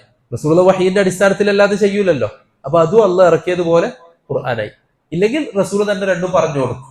അതുകൊണ്ടാണ് ഉമർ റളിയല്ലാഹു അൻഹുവിന്റെ വിഷയത്തിൽ ഹക്കീം ഇബ്നു ഹിസാം റളിയല്ലാഹു അൻഹു ഉദ്ധരിക്കുന്ന ഹദീസിൽ കാണാം, അദ്ദേഹം അല്ലെങ്കിൽ വേറൊരാൾ ഖുർആൻ ഓതുന്ന സമയത്ത് ഉമർ റളിയല്ലാഹു അൻഹു പഠിച്ചതുപോലെ അല്ല അയാൾ ഓതുന്നത്. ഉമർ റളിയല്ലാഹു അറിയാലോ, അപ്പൊ പിടിച്ചു കൊണ്ടുപോയി, കോളർക്ക് പിടിച്ച് വലിച്ചു കൊണ്ടുപോയി റസൂലുള്ളാഹിന്റെ മുമ്പിലേക്ക്. റസൂലെ, ഇയാള് ഞാൻ ഓതിയ പോലെ അല്ല ഓതുന്നത്, ഇയാൾ ഫുള്ള് തെറ്റാ ഓതുന്നത്. റസൂൽ പറഞ്ഞു, ഉമറെ ഇയാൾ കോളർ വീണ്, അയാൾ ഓതട്ടെ. എന്നിട്ട് അയാളോട് ഓതാൻ പറഞ്ഞു. അപ്പൊ അദ്ദേഹം ഓതി കൊടുത്തു. പിന്നെ ഉമർ റളിയല്ലാഹുവിനോട് ഓതാൻ പറഞ്ഞു. ഉമർ റളിയല്ലാഹു ഓതി കൊടുത്തു. അപ്പൊ റസൂൽ പറഞ്ഞു, ഹാക്കദ ഉൻസിലത് വഹാക്കദ ഉൻസിലത്, ഇങ്ങനെ ഖുർആൻ ഇറങ്ങിയിട്ടുണ്ട്, ഇങ്ങനെ ഇറങ്ങിയിട്ടുണ്ട്. മനസ്സിലായല്ലോ? അപ്പൊ അങ്ങനെയാണ് അള്ളാഹു ഈ സബഅത്ത് ഹറൂഫിൽ ഇറക്കിയത്. ഞാൻ പറഞ്ഞു വന്നത്, അപ്പോ ഒന്നിൽ തന്നെ രണ്ടും എഴുതാതെ ഓരോന്നില് വേറെ വേറെ എഴുതി. അതേപോലെ തന്നെ ഒറ്റ ഓത്തിൽ തന്നെ രണ്ടും കൂടി ഓതണോ എന്നൊക്കെ ചില ആൾക്കാർ തെറ്റിദ്ധരിക്കും. ഓരോ ഓത്തിൽ തന്നെ ഫതസബ്ബതു ഫതബയ്യനു അങ്ങനെ പറഞ്ഞിട്ട് ഓതണോ എന്ന് തെറ്റിദ്ധരിക്കും, അതിന്റെ കൂട്ടത്തിൽ തന്നെ എഴുതിയാൽ. അതുകൊണ്ട് വേറെ വേറെ ഖുർആൻ എഴുതിയിട്ട് അതിനെ ഓരോ നാട്ടിലേക്കും അയക്കുകയാണ് ഉണ്ടായത് ഉസ്മാൻ റളിയല്ലാഹു അൻഹു. അതുപോലെ തന്നെ ഉസ്മാൻ റളിയല്ലാഹു അൻഹു എഴുതുമ്പോ ഉസ്മാൻ റളിയല്ലാഹു അൻഹു എഴുതുന്ന സമയത്ത് കുത്തും പുള്ളിയും ഒന്നും ഉണ്ടായിട്ടില്ല. ഉസ്മാൻ റളിയല്ലാഹു അൻഹു എഴുതുന്ന സമയത്ത് കുത്തും പുള്ളിയും ഒന്നും ഉണ്ടായിട്ടില്ല. അപ്പൊ ഉദാഹരണത്തിന് ഈ ഫതബയ്യനു എന്നുള്ള വാക്ക്, അതിന് കുത്തും പുള്ളിയും വരയും ഒന്നും ഇല്ലാതെ എങ്ങനെ എഴുതാം? ഒന്ന് ഇമേജിൻ ചെയ്ത് നോക്ക്. ഫ ത ബ യ നു അല്ലെ? ഇനി കുത്തും പുള്ളിയും ഒന്നും ഇല്ലാതെ ആ വാക്കിനെ വെച്ചിട്ട് ഈ രണ്ട് വാക്കും അതിന് സ്യൂട്ടാവോ നോക്കി നോക്കിയ. ഫ ത ബ യ നു, ഫ ത സ ബ തു, രണ്ട് സെയിം അല്ലേ? അപ്പൊ ഈ ഒരൊറ്റ ഇങ്ങനെ എഴുതിയിട്ടുള്ളൂ ഉസ്മാൻ റളിയല്ലാഹു അൻഹു. ഇതിന് രണ്ട് ഖിറാഅത്ത് ഉണ്ട് എന്നൊന്നും എഴുതിയിട്ടില്ല. അതുപോലെ തന്നെ രണ്ട് വാക്ക് വേറെ വേറെ എഴുതിയിട്ടില്ല. ഈ ഒറ്റ വാക്കന്നെ എഴുതിയിട്ടുള്ളൂ. എന്നിട്ട് അപ്പോ ഓരോ സഹാബാക്കളും അത് പഠിപ്പിക്കുന്ന സമയത്ത് അവരെന്താണോ റസൂലുള്ളാഹിന്റെ വായിന്ന് കേട്ടത് അവരങ്ങനെ ഓതി പഠിപ്പിച്ചു. അപ്പൊ ഇവിടെ ഒരു കൂട്ടർ എന്തോതി ഫതസബ്ബതു ഓതി പഠിപ്പിച്ചു, ഇവിടെ ഒരു കൂട്ടർ ഫതബയ്യനു ഓതി പഠിപ്പിച്ചു. പക്ഷെ രണ്ടും ഈ എഴുത്തിന് എന്താണ് സ്യൂട്ടാണ്. അതാണ് റസ്മു ഉസ്മാനി. അതുകൊണ്ടാണ് പറഞ്ഞത് ഖുർആൻ ഉസ്മാൻ റളിയല്ലാഹു അൻഹു എങ്ങനെയാണോ ഖുർആൻ എഴുതിയത് അതേപോലെ തന്നെ നമ്മൾ എഴുതണം എന്ന് പറയുന്നത്. മാലിക് യൗമിദ്ദീൻ അഥവാ നമ്മൾ മാലിക് യൗമിദ്ദീൻ എന്ന് മീമിന് ശേഷം അലിഫ് ഇട്ടിട്ട് എഴുതിയിരുന്നെങ്കിൽ മലിക് യൗമിദ്ദീൻ എന്ന് ഓതാൻ കഴിയോ? അത് മലിക് യൗമിദ്ദീൻ ഓതാൻ കഴിയോ? ഇല്ല. ഇമാം ആസിമും ഇമാം കിസായിയും മാലിക് യൗമിദ്ദീൻ ഓതുന്നത്. അപ്പൊ അവർ ഓതുന്നത് പോലെ അലിഫ് ഇട്ടിട്ട് മാലിക് യൗമിദ്ദീൻ എഴുതിയില്ലെങ്കിൽ ബാക്കിയുള്ള ആൾക്കാർ ഓതുന്നത് പോലെ മലിക് യൗമിദ്ദീൻ ഓതാൻ കഴിയൂല. അവിടെ അലിഫ് ഉണ്ട്, അതുകൊണ്ട് എന്തായാലും ഓതണം. അതുകൊണ്ട് പക്ഷെ ആ അലിഫ് പ്രത്യേകം അടയാളപ്പെടുത്തിയിട്ടുണ്ട്. അവര് സംസാരിക്കുന്ന വിഷയം ഇത് മലിക്കും മാലിക്കും അവർക്ക് സംസാരത്തിലുള്ള വാക്കുകളാണ്. പക്ഷെ വജീഅൊക്കെ അലിഫ് ഇട്ടിട്ട് അങ്ങനെ ഒരു സംസാര ശൈലി ഇല്ല. ഇത് രണ്ടും ഓതാം, പക്ഷെ അലിഫ് ഇട്ടാൽ നമുക്ക് മലിക്ക് ഓതാൻ പറ്റൂല, ഇതിനെ ഒഴിവാക്കേണ്ടി വരും അലിഫിനെ. അപ്പോ പണ്ഡിതന്മാർ പറഞ്ഞു, അപ്പം മലിക് യൗമിദ്ദീൻ ഉസ്മാൻ റളിയല്ലാഹു എഴുതാൻ പറഞ്ഞത് അങ്ങനെ എഴുതി വിട്ടു ഉസ്മാൻ റളിയല്ലാഹു. അപ്പം മാലിക് യൗമിദ്ദീൻ ഓതിയ ആൾക്കാർ എന്തോതി? മാലിക് യൗമിദ്ദീൻ ഓതി. മലിക് യൗമിദ്ദീൻ ഓതിയ ആൾക്കാർ മലിക് യൗമിദ്ദീൻ ഓതി. അതിന് നമുക്ക് രണ്ടും ഓതാനും പറ്റും. എന്നിട്ട് ഉസ്മാൻ റളിയല്ലാഹു അൻഹു ഓരോ നാട്ടിലേക്കും അയക്കാൻ വേണ്ടിയിട്ട് ഖുർആനിനെ ഓരോ ഇതാക്കി, ഓരോ നുസഖുകൾ, ഓരോ കോപ്പികൾ. അത് എത്ര കോപ്പികൾ ഉണ്ടായിരുന്നു, ഏതൊക്കെ നാട്ടിലേക്ക് അയച്ചതെന്നൊക്കെ അഭിപ്രായ വ്യത്യാസമുണ്ട്. അപ്പോ ഇഖ്തലഫൽ ഉലമാ ഫി അദദിൽ മസാഹിഫ്, പണ്ഡിതന്മാർക്ക് അഭിപ്രായ വ്യത്യാസമുണ്ട്. പ്രഗത്ഭമായ അഭിപ്രായം അന്നഹ സിത്ത, അത് 6 കോപ്പിയാണ്. ഉസ്മാൻ റളിയല്ലാഹു എത്ര കോപ്പിയാണ് ഉണ്ടാക്കിയത്, എഴുതിപ്പിച്ചത്? 6 കോപ്പി. അത് എവിടത്തേക്കൊക്കെയാണ് അയച്ചത്? ഒന്ന് ബസറയിലേക്ക്, ഒന്ന് ബസറ, രണ്ടാമത്തത് കൂഫ, മൂന്നാമത്തത് ഷാം, നാലാമത്തത് മക്ക, അഞ്ചാമത്തത് മദീന. ഈ 5 സ്ഥലങ്ങളിലേക്ക് 5 കോപ്പി അയച്ചു. ആറാമത്തത് അൽ മദനി അൽ ഖാസ് എന്ന് പറയും, അതായത് മുസ്ഹഫുൽ അമീർ എന്നും പറയും. ഇങ്ങനെ പറഞ്ഞാല് ഖലീഫക്ക് ഓതാനുള്ള മുസ്ഹഫ്. ഉസ്മാൻ റളിയല്ലാഹു അൻഹു സ്ഥിരമായിട്ട് ആ ഖുർആനിലാണ് ഓതിക്കൊണ്ടിരുന്നത്. ഉസ്മാൻ റളിയല്ലാഹുവിന്റെ കണ്ണീര് വീണ് ധാരാളമായിട്ട് ഖുർആൻ ഓതുന്ന ആളാണ് ഉസ്മാൻ റളിയല്ലാഹു അൻഹു. കണ്ണീര് വീണ് വീണ് വീണ് അതിന്റെ ആ മുസ്ഹഫിന്റെ പേജുകളെല്ലാം എന്തായിരുന്നു, നനഞ്ഞിരുന്നു. എന്നിട്ട് നമ്മളൊരു പേപ്പറിൽ വെള്ളം നനച്ചിട്ട് കുറെ നേരം വെച്ച ഒരു കട്ടിയാവൂലേ, ആ മുസ്ഹഫ് മുഴുവൻ അങ്ങനെയായിരുന്നു. അദ്ദേഹത്തിന്റെ കണ്ണീര് വീണിട്ട് അവസാനം ആ മുസ്ഹഫിലേക്കാണ് അദ്ദേഹത്തിന്റെ രക്തം തെറിച്ചതും. ഫിത്നയുടെ ആൾക്കാർ വന്നിട്ട് അദ്ദേഹത്തെ കൊന്നപ്പോ, അദ്ദേഹത്തെ ഷഹീദാക്കിയപ്പോ അദ്ദേഹത്തിന്റെ രക്തവും ആ ഖുർആനിലാണ് തെറിച്ചത്. അദ്ദേഹത്തിന്റെ ഭാര്യയുടെ കയ്യും അവർ വെട്ടി ഇവരെ തടയാൻ വന്ന സമയത്ത്. അതൊക്കെ നമ്മൾ ഇതേപോലെ പഠിക്കേണ്ട വിഷയങ്ങളാണ്. ഉസ്മാൻ റളിയല്ലാഹു അൻഹുവിന്റെ ഷഹാദത്തും വിഷയങ്ങളൊക്കെ. നമ്മൾ ഖുർആന്റെ ആൾക്കാരാണ്, ഹദീസിന്റെ ആൾക്കാരാണ്, റസൂലുള്ളാഹിന്റെ ആൾക്കാരാണ് എന്ന് പറയുന്നവരാണ് ഉസ്മാൻ റളിയല്ലാഹു അൻഹുവിനെ വധിച്ചത്. എത്രത്തോളം എന്ന് വെച്ചാൽ അബൂബക്കർ റളിയല്ലാഹു അൻഹുവിന്റെ മകൻ മുഹമ്മദ്, അദ്ദേഹം സഹാബിയാണ് എന്നൊരു പണ്ഡിതന്മാർ പറയുന്നുണ്ട്. അദ്ദേഹവും ഈ കൂട്ടത്തിലുണ്ടായിരുന്നു. അദ്ദേഹം വന്നിട്ട് ഉസ്മാൻ റളിയല്ലാഹു അൻഹുവിനെ താടി കൂടിച്ചു. ഉസ്മാൻ റളിയല്ലാഹു അൻഹു പറഞ്ഞു, നിന്റെ ഉപ്പ ബഹുമാനിച്ച താടിയാണിത്. അപ്പൊ അദ്ദേഹം ഒഴിവാക്കിയിട്ട് പോയി. അദ്ദേഹം തൗബ ചെയ്ത് മടങ്ങിയെന്നാണ് പണ്ഡിതന്മാർ പറയുന്നത്. അത്രത്തോളമാണ് ഫിത്നന്റെ ആൾക്കാർ. അപ്പോ നമുക്ക് മനസ്സിലായിക്കൊള്ളണമെന്നില്ല നമ്മൾ ദലാലത്തിലാണോ ഹിദായത്തിലാണോ ഉള്ളതെന്ന്. അപ്പൊ അതിനുവേണ്ടി എന്താക്കണം, സ്ഥിരമായിട്ട് അള്ളാഹിനോട് ദുആ ചെയ്യണം. എന്ത് റസൂലുള്ളാഹി സ്വല്ലല്ലാഹു അലൈഹി വസല്ലം ഹുസൈൻ റളിയല്ലാഹു അൻഹുവിന് പഠിപ്പിച്ച ദുആ എന്താ?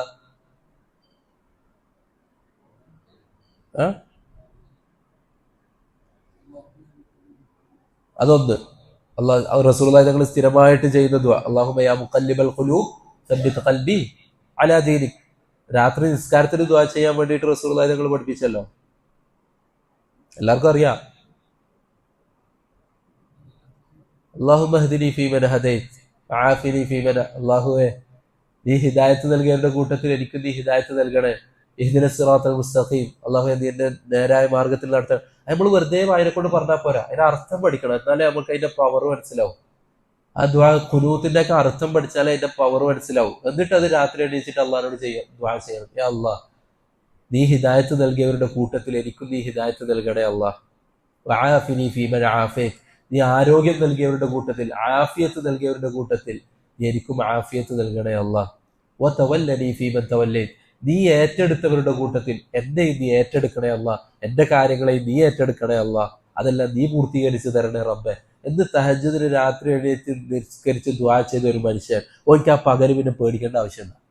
മനസ്സിനൊരു സമാധാനമല്ലേ, ഞാൻ രാവിലെ തന്നെ എല്ലാ കാര്യങ്ങളും എന്റെ റബ്ബിനെ ഏൽപ്പിച്ചിട്ടുണ്ട്, ഇന്നലെ എനിക്കൊന്നും ബേജാറാവേണ്ട ആവശ്യമില്ല. മനസ്സിന് സന്തോഷമല്ല ആ ദിവസം മുഴുവൻ. അതുപോലെ തന്നെ ആഫിയത്ത്, ആ ദിവസത്തെ ആഫിയത്ത് അള്ളാഹ് ഏറ്റെടുത്തിരിക്കുകയാണ്. അതുപോലെ തന്നെ ഫജ്ർ നമസ്കാരം ആരെങ്കിലും ജമാഅത്തായിട്ട് നമസ്കരിച്ചാൽ അവൻ വഹുവ ഫീ ദിമ്മത്തില്ല, അവൻ അന്നത്തെ ദിവസം അള്ളാന്റെ ഉത്തരവാദിത്തത്തിലാണ്. അള്ളാന്റെ ഉത്തരവാദിത്തത്തിലാണ് അവൻ. ഒരു ബേജാറിന്റെ ആവശ്യമില്ല, ഒരു ടെൻഷന്റെ ആവശ്യമില്ല. ഇത് നമുക്ക് രാവിലെ മുതൽ ടെൻഷനാണ്. ഇന്നത്തെ പഠിക്കുന്നവരാണെങ്കിൽ ഇന്ന് പഠിക്കാനുണ്ട്, ഹോംവർക്ക് ഉണ്ട്, അതുണ്ട്, ഇന്ന വിഷയമുണ്ട്, അത് പഠിക്കണം, അതിൽ കുറെ എഴുതാനുണ്ടാവും, അത് ഇത്. ഇനി ജോലി ചെയ്യുന്നവരാണെങ്കിൽ അങ്ങനത്തെ വേറെ ടെൻഷൻ, ജോലിക്ക് പോകണം, അത് ഇത്. ഒരു രാവിലെ ഫജ്ർ നിസ്കാരം ജമാഅത്തായിട്ട് നിസ്കരിച്ചാൽ ദിമ്മത്തില്ല, അവൻ അള്ളാന്റെ ദിമ്മത്തിലാണ്. പിന്നെ ഒരിക്കലും ടെൻഷന്റെ ആവശ്യമില്ല. അവന്റെ കാര്യങ്ങളെല്ലാം അള്ളാഹ് ഏറ്റെടുത്ത് നടത്തി കൊടുക്കും, എല്ലാം അള്ളാഹു എളുപ്പാക്കി കൊടുക്കും. അള്ളാഹു അങ്ങനെയുള്ളവരുടെ കൂട്ടത്തിൽ നമ്മൾ ഉൾപ്പെടുത്തി അനുഗ്രഹിക്കട്ടെ. അള്ളാഹു ഏറ്റെടുത്തവരുടെ കൂട്ടത്തിൽ നമ്മളെയും അള്ളാഹു ഏറ്റെടുക്കട്ടെ. അങ്ങനെ ഉസ്മാൻ റളിയല്ലാഹു അൻഹു ഈ 5 സ്ഥലത്തേക്ക് ഖുർആൻ അയച്ചു. അവിടത്തേക്കൊക്കെ ബസറ, ഷാം, കൂഫ, മക്ക, മദീന. എന്നിട്ട് ഇവിടത്തേക്കൊക്കെ ഓരോ സഹാബാക്കളെയും അയക്കുന്നുണ്ട്, ഓരോ ആൾക്കാരെയും ഖുർആൻ പഠിപ്പിക്കാൻ വേണ്ടിയിട്ട് അയക്കുന്നുണ്ട്. അതേപോലെ തന്നെ ഉസ്മാൻ റളിയല്ലാഹു അൻഹു സ്വന്തമായിട്ട് ഓതാൻ ഒരു ഖുർആനും അതിലാണ് സ്ഥിരമായിട്ട് ഓതിക്കൊണ്ടിരിക്കുന്നത്. അതിന് മുസ്ഹഫുൽ അമീർ എന്നാണ് പറയുക. അങ്ങനെ ഉസ്മാൻ റളിയല്ലാഹു അൻഹു 7 ഹർഫുകളെയും ഉൾക്കൊള്ളിച്ചുകൊണ്ട് 7 ഹർഫുകളെയും ഉൾക്കൊള്ളിച്ചുകൊണ്ടാണ് ഉസ്മാൻ റളിയല്ലാഹു അൻഹു എന്താക്കിയിട്ടുള്ളത്. അതായത് ഖുർആൻ എഴുതി അതിലെന്താക്കി 7 ഹർഫ് പൂർണ്ണമായിട്ട് ഉൾക്കൊള്ളിച്ചു എന്ന് പറയാൻ പറ്റൂല. അതിൽ നമുക്ക് ഏത് ഹർഫാണോ ഓതാൻ പറ്റുന്നത്, അന്ന് സഹാബാക്കള് അതിൽ ഏത് ഹർഫാണോ ഏത് ശൈലിയാണോ ഓതി പഠിപ്പിച്ചത് അത് അതിലുണ്ട്. എല്ലാ ശൈലിയും ഉണ്ട് എന്ന് പറയാൻ പറ്റൂല. അത് സഹാബാക്കൾ പഠിപ്പിച്ച ആ ശൈലികൾ അതിൽ ഇപ്പോഴും നിലവിലുണ്ട്. അങ്ങനെ സഹാബാക്കൾ പഠിപ്പിച്ചല്ലോ, ആ സഹാബാക്കളുടെ അടുത്തുനിന്ന് അവരുടെ ശിഷ്യന്മാർ പഠിച്ചു. അങ്ങനെ അവരുടെ ശിഷ്യന്മാർ പഠിച്ചു. അവരിൽ നിന്ന് ഇതെന്തായി വ്യാപിച്ചു. അവർക്ക് ശിഷ്യന്മാര് കൂടി. അവരിൽ നിന്ന് ഈ റിവായത്ത് എന്താക്കി ഖിറാഅത്ത് അറിയപ്പെട്ടു. അവരെയാണ് നമ്മൾ അശറ ഖിറാഅത്ത്, സബഅ ഖിറാഅത്ത് എന്നൊക്കെ പറ്റി പറയുന്നത്. അത് അവരുടെ പേരിലേക്ക് വരാൻ കാരണം എന്താ? അത് അവരുണ്ടാക്കി ഓതിയതാണോ? അല്ല, അതൊക്കെ ഈ സഹാബാക്കൾ പഠിപ്പിച്ചതാണ്. സഹാബാക്കൾ പഠിപ്പിച്ചതാണ്. പക്ഷെ അവരുടെ പേരിൽ അറിയാം. കാരണം അവരിലൂടെയാണ് ഇതെന്തായത് മഷ്ഹൂറായത്. അവർക്കാണ് അതിൽ കൂടുതൽ ശിഷ്യന്മാരുണ്ടായതും മഷ്ഹൂറായതും. അങ്ങനെ അതെന്തായി അവരുടെ പേരിൽ അറിയപ്പെട്ടു. സഹീഹുൽ ബുഖാരി ഹദീസുകൾ, സഹീഹുൽ ബുഖാരി ഇമാം ബുഖാരി സ്വന്തം എഴുതിയ സാധന അല്ലല്ലോ. പക്ഷെ അത് ഇമാം ബുഖാരിയുടെ പേരിൽ അറിയപ്പെടാൻ കാരണം ഇമാം ബുഖാരിയാണ് അതിനെ ക്രോഡീകരിച്ചത്. അത്രേ ഉള്ളൂ.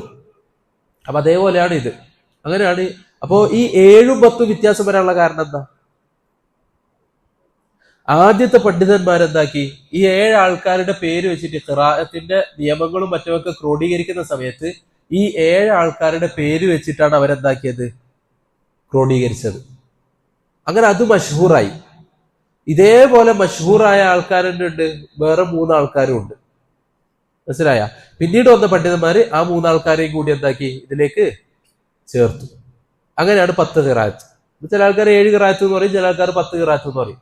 സംഭവം ഇതാണ്. അപ്പൊ 7 ഖിറാഅത്ത് എന്ന് പറഞ്ഞപ്പോ ആൾക്കാർ എന്താക്കി തെറ്റിദ്ധരിച്ചു. ഏത് അസബഅത്ത് അഹ്റുഫു സബഅ ഖിറാഅത്തു രണ്ടും ഒന്നാണെന്ന് ചില ആൾക്കാർ തെറ്റിദ്ധരിച്ചു.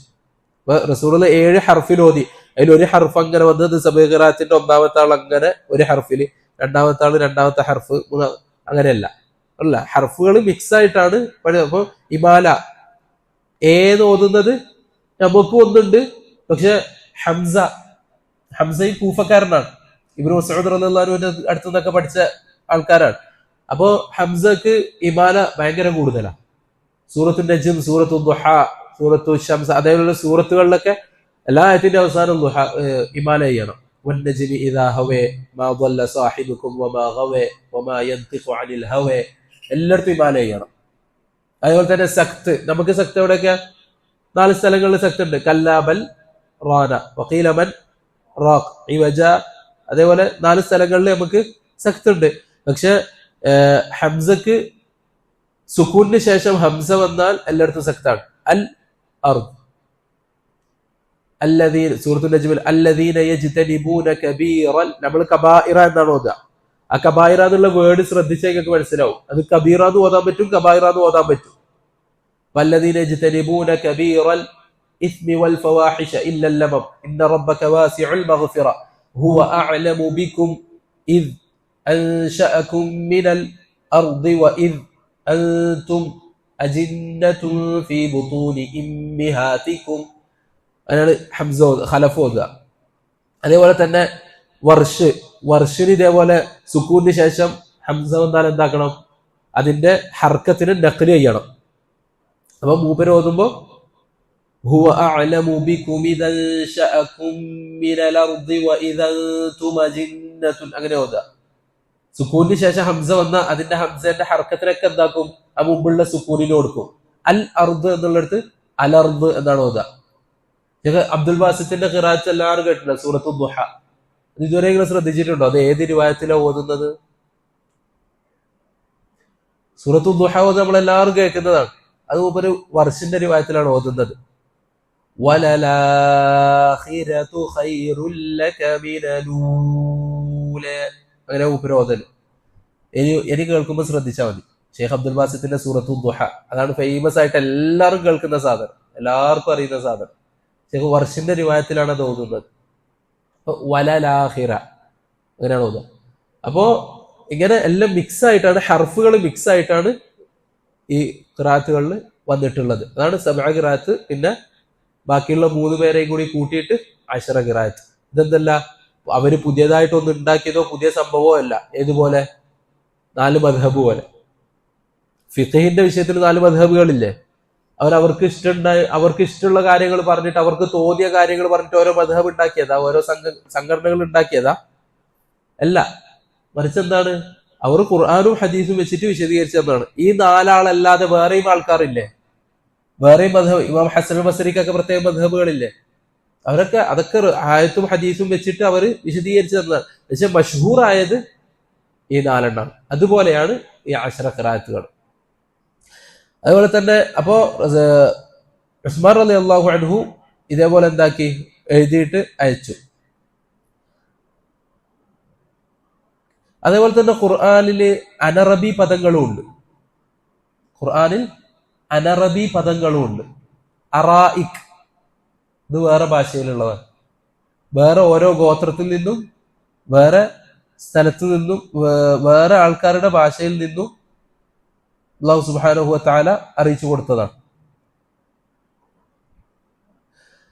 എന്നിട്ട് ആരുടെയൊക്കെ കൂടെയാണ് ഉസ്മാൻ റളിയല്ലാഹു അൻഹു ഓരോ നാട്ടിലേക്കും ഖുർആനിനെ അയച്ചിട്ടുള്ളത്? ലം യുർസിൽഹാ വഹ്ദഹാ ലിതകൂന ലിൽ മർജഅൽ വഹീദ്. റസൂൽ വെറും ഖുർആൻ മാത്രം അയച്ചു ഒഴിവാക്കിയിട്ടില്ല, മറിച്ച് ഉസ്മാൻ റളിയല്ലാഹു അൻഹു അതിന്റെ കൂടെ ആൾക്കാരെയും അയച്ചു. എന്തിന്? ആ ഖുർആനിനെ പഠിപ്പിക്കാൻ. എന്നിട്ട് അദ്ദേഹം പറയുകയാണ്, ഫഅമറ സയ്യിദ് ഇബ്നു സാബിത്ത്, മദീനക്കാർക്ക് ഖുർആൻ ഓതി പഠിപ്പിച്ച, മദീനയിലേക്ക് ഒരു ഖുർആൻ ഉണ്ട് എന്ന് പറഞ്ഞല്ലോ, ആ മദീനക്കാർക്ക് ഖുർആൻ ഓതി പഠിപ്പിച്ചതാരാ? സയ്യിദ് ഇബ്നു സാബിത്ത് റളിയല്ലാഹു അൻഹു. അതേപോലെ തന്നെ മക്കയിൽ ഖുർആൻ ഓതിയത് അബ്ദുല്ലാഹിബ്നു അസ്സായിബ്. അതേപോലെ തന്നെ മുഗീറത്ത് ഇബ്നു ശിഹാബാണ് ഷാമിൽ ഉണ്ടായിരുന്നത്. അബൂ അബ്ദുറഹ്മാൻ അസ്സുലമിയാണ് കൂഫയിൽ ഉണ്ടായിരുന്നത്. അബൂ അബ്ദുറഹ്മാൻ അസ്സുലമി, അദ്ദേഹത്തിന്റെ ഉസ്താദാണ് ഇബ്നു മസ്ഊദ് റളിയല്ലാഹു അൻഹു. ഇബ്നു മസ്ഊദ് റളിയല്ലാഹു അൻഹുവിൽ നിന്ന് അബൂ അബ്ദുറഹ്മാൻ അസ്സുലമി, അദ്ദേഹത്തിൽ നിന്ന് ആസിമിൽ നിന്ന് ഹഫ്സ്. അതാണ് ഇപ്പൊ നമ്മൾ ഓതുന്നത്. മനസ്സിലായ? നമ്മൾ ഓതുന്നത് ലാസ്റ്റ് അടുത്തേക്ക് എത്തുക, അത് ആരുടെ പേരിലാണ് അറിയപ്പെട്ടിട്ടുള്ളത്? ഇമാം ഹഫ്സിന്റെ പേര്. ഇമാം ഹഫ്സിന്റെ ഉസ്താദ് ആരാ? ആസിമിന്റെ ഉസ്താദ് ഇബ്നു മസ്ഊദ്. അതുപോലെ തന്നെ കുറെ സഹാബാക്കളുണ്ട്, അവര് റസൂലുള്ളാഹിന്റെ അടുത്ത് നിന്ന് പഠിച്ചു. അപ്പൊ ആ റിവായത്തിലാണ് നമ്മളിപ്പോൾ ഖുർആൻ ഓതുന്നത്. അപ്പോ നമുക്ക് ഇപ്പോ ഖുർആൻ പഠിക്കുകയാണെങ്കിൽ അതിന് ഇജാസ പറഞ്ഞിട്ടൊരു സെറ്റപ്പ് ഉണ്ട്. ഇജാസ എന്ന് പറഞ്ഞാൽ സനദ് കിട്ടും. അതായത് ഇപ്പൊ നമ്മൾ ആർക്കാണ് നമ്മുടെ ഉസ്താദ് ഉണ്ടല്ലോ, ആ ഉസ്താദ് മുതൽ അള്ളാഹു വരെയുള്ള സനദ് കിട്ടും. ആ ഉസ്താദിന്റെ അടുത്ത് അങ്ങനെ പോയിട്ട് ഉസ്താദിന്റെ ഉസ്താദ് അങ്ങനെ പോയി ഞാൻ പറഞ്ഞല്ലോ, ഇതൊക്കെ സനദുകൾ അവർ കാണാപ്പാടം പഠിച്ചിരുന്ന സംഭവമാണ്. അത് ഇപ്പോഴും നിലനിർത്തിയിട്ടുണ്ട്. അപ്പൊ ഖുർആനും ഹദീസിനും സനദ് ഉണ്ട്. അപ്പൊ ഖുർആനിന്റെ സനദ് നമ്മൾ ഉസ്താദിന്റെ ഉസ്താദ് അങ്ങനെ പോയിട്ട് ലാസ്റ്റ് ഹഫ്സ് അൻ ആസിം അൻ അബി അബ്ദുറഹ്മാൻ അസ്സലമി അൻ ഇബ്നു മസ്ഊദ് അൻ റസൂൽ സല്ലല്ലാഹു അലൈഹി വസല്ലം അൻ ജിബ്രീൽ അനില്ല ബിവാസിതത്തി ജിബ്രീൽ. അങ്ങനെ റസൂലുള്ളാഹി നിങ്ങൾ അള്ളാഹു വരെ എത്തുന്ന സനദ് കിട്ടും. നൂറുസ്ഥാൻ അൻവറുസ്ഥാനൊക്കെ ആ സനദുണ്ട്.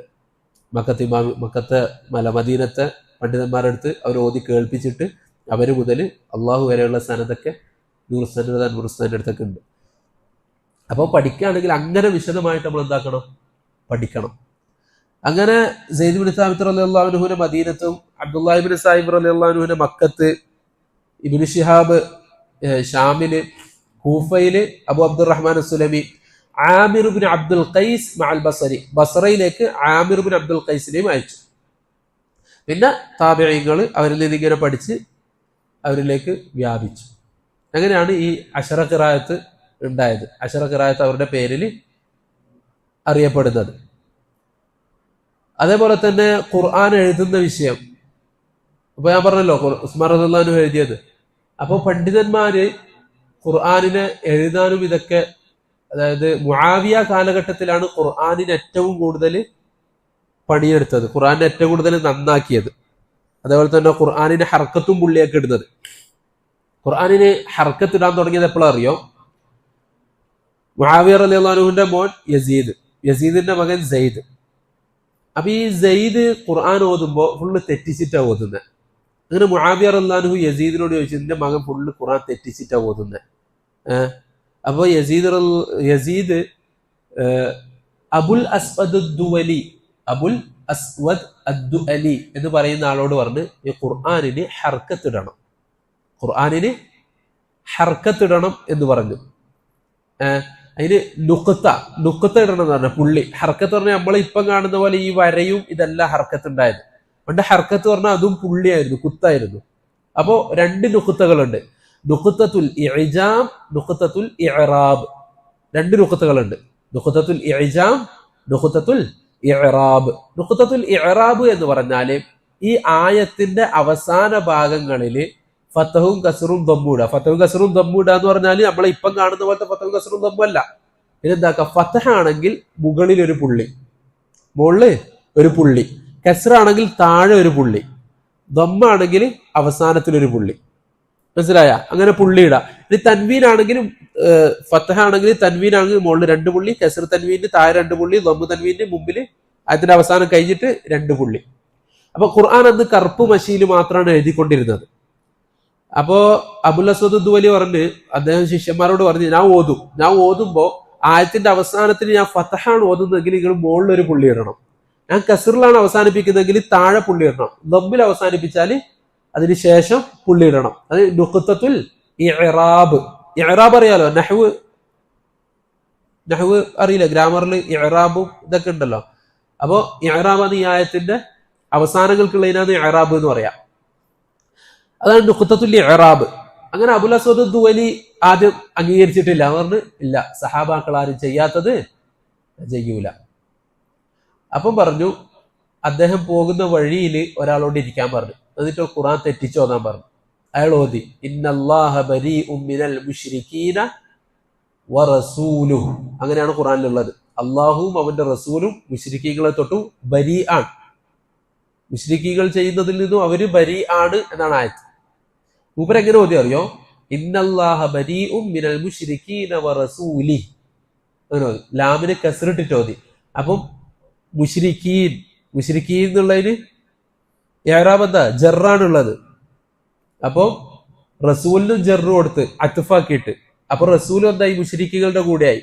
അപ്പൊ ഇന്നല്ലാഹ ബരീഉം മിനൽ മുശ്രിക്കീന വറസൂലി, അള്ളാഹു മുശ്രിക്കീകളിൽ നിന്നും അള്ളാഹുവിന്റെ റസൂലിൽ നിന്നും ബരി ആണ് എന്നർത്ഥം കിട്ടി. അപ്പൊ മൂപ്പര് പറഞ്ഞു, സുബ്ഹാനല്ലാഹ് ജല്ല ജലാലുഹു, അള്ളാഹു ഒരിക്കലും റസൂലിൽ നിന്ന് ബരി ആവൂല, അള്ളാഹു ഒരിക്കൽ നിന്ന് റസൂലിൽ നിന്ന് ബരി ആവൂല. അപ്പോഴാണ് മൂപ്പർക്ക് അതിന്റെ പ്രാധാന്യം മനസ്സിലായത്. അപ്പൊ മൂപ്പര് പറഞ്ഞു, നിർബന്ധമായിട്ട് ഞാൻ എന്താക്കും? ഇഅ്റാബ് ഇടും, ഹർക്കത്ത് ഇടും. അങ്ങനെ മൂപ്പർ അതിന് റെഡിയായി. അങ്ങനെയാണ് മൂപ്പര് ശിഷ്യന്മാരെ വിളിച്ചിട്ട് പറഞ്ഞു, ഞാൻ ഓതുമ്പോ മുകളിൽ ഫതഹ ഇടണം, ഫതഹ ആണെങ്കിൽ മുകളിൽ കുത്ത്, താഴെ ആണെങ്കിൽ കസ്റാണെങ്കിൽ താഴെ കുത്ത്, ദമ്മാണെങ്കിൽ അതിന് ശേഷം ഒരു കുത്ത്. അങ്ങനെ അത് കഴിഞ്ഞിട്ട് അപ്പൊ അദ്ദേഹം ഖുർആൻ കറുപ്പ് മഷിയിൽ എഴുതരുതെന്ന് പറഞ്ഞല്ലോ. അപ്പൊ അദ്ദേഹം എന്ത് പറഞ്ഞു?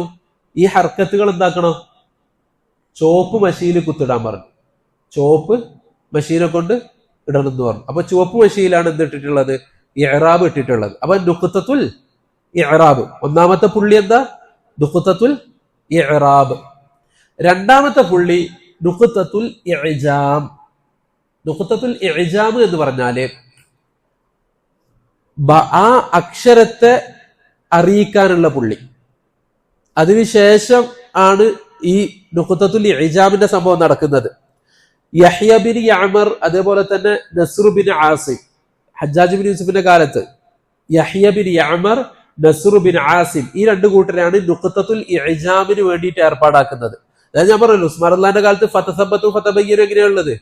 വെറും ഒരു ശക്ല് മാത്രം, ഒരു രൂപം മാത്രമാണ്. അപ്പൊ ഫതബയ്യനു എന്ന് ഓതുന്ന ആൾക്കാർ ഫതബയ്യനു എന്ന് ഓതും, ഫതസബ്ബതു എന്ന് ഓതുന്ന ആൾക്കാർ ഫതസബ്ബതു എന്ന് ഓതും. പക്ഷെ അനറബികളും അജമികളും പേർഷ്യക്കാരും എല്ലാവരും ഇസ്ലാമിലേക്ക് വന്ന് ഇസ്ലാം വ്യാപിച്ചു. അവർക്ക് എല്ലാവർക്കും അതേപോലെ ഓതാൻ കഴിയോ? ഇല്ലല്ലോ. അപ്പോ ഇപ്പൊ നിങ്ങൾക്ക് തന്നെ അറബി പഠിക്കാത്ത ആൾക്കാർക്ക് ഈ ഒരു വേർഡ് തന്നാൽ നിങ്ങൾ അതെങ്ങനെയാ വായിക്കുക? കുത്തും പുള്ളിയില്ലാത്ത വേർഡ് തന്നാൽ അറബി പഠിച്ചവർക്ക് മനസ്സിലാവും, പഠിക്കാത്തവരെങ്ങനെ വായിക്കും? പഠിച്ചവർക്ക് തന്നെ ഫതബയ്യനു ആണോ ഫതസബ്ബത്തു ആണോ എന്ന് വേർതിരിക്കാൻ പറ്റില്ല. ഏതെങ്കിലും ഒന്നേ വായിക്കാൻ കഴിയോ? അവർക്ക് അറിയുന്നത് ഏതാണോ അത് വായിക്കാൻ പറ്റും. അപ്പോ ഹജ്ജാജ് ബിൻ യൂസുഫ് പറഞ്ഞു, നിങ്ങൾ എന്താക്കണം? അക്ഷരങ്ങളെയും വേർതിരിക്കണം. അക്ഷരങ്ങളെ വേർതിരിക്കണം. ബ ത സ മൂന്ന് ഒരേപോലെയാ ഉള്ളത്. മൂന്നിനും എന്താക്കണം? എന്തെങ്കിലും അടയാളം വെക്കണം. ഇത് ബ ആണ്, ഇത് ത ആണ്, ഇത് സ ആണ് എന്ന് മനസ്സിലാകാൻ എന്തെങ്കിലും അടയാളങ്ങൾ വെക്കണം എന്ന് പറഞ്ഞു. അങ്ങനെ ആരെ ഏൽപ്പിച്ചു? യഹ്യ ബിൻ യഅ്മറും നസ്ർ ബിൻ ആസിം, ഈ രണ്ടാൾക്കാരെയാണ് ഏൽപ്പിച്ചത്. അവരതിനെന്ത് കണ്ടെത്തി? പുള്ളി ഇടാൻ തീരുമാനിച്ചു. അങ്ങനെ അവർ പുള്ളി ഇട്ടു. എന്ത്? ബാഇന് താഴെ ഒരു പുള്ളി, താഇന് മുകളിൽ 2 പുള്ളി, സാഇന് മുകളിൽ 3 പുള്ളി, ജീമിന് നടുക്കൊരു പുള്ളി, ഹാഇന് മുകളിൽ ഒരു പുള്ളി. ഹാക്ക് പുള്ളി വേണ്ട, കാരണം അത് 2 പുള്ളി കൊടുത്തപ്പോൾ ഇത് ഒറ്റക്കായല്ലോ. ഇത് ഹാ എന്ന് വായിക്കും.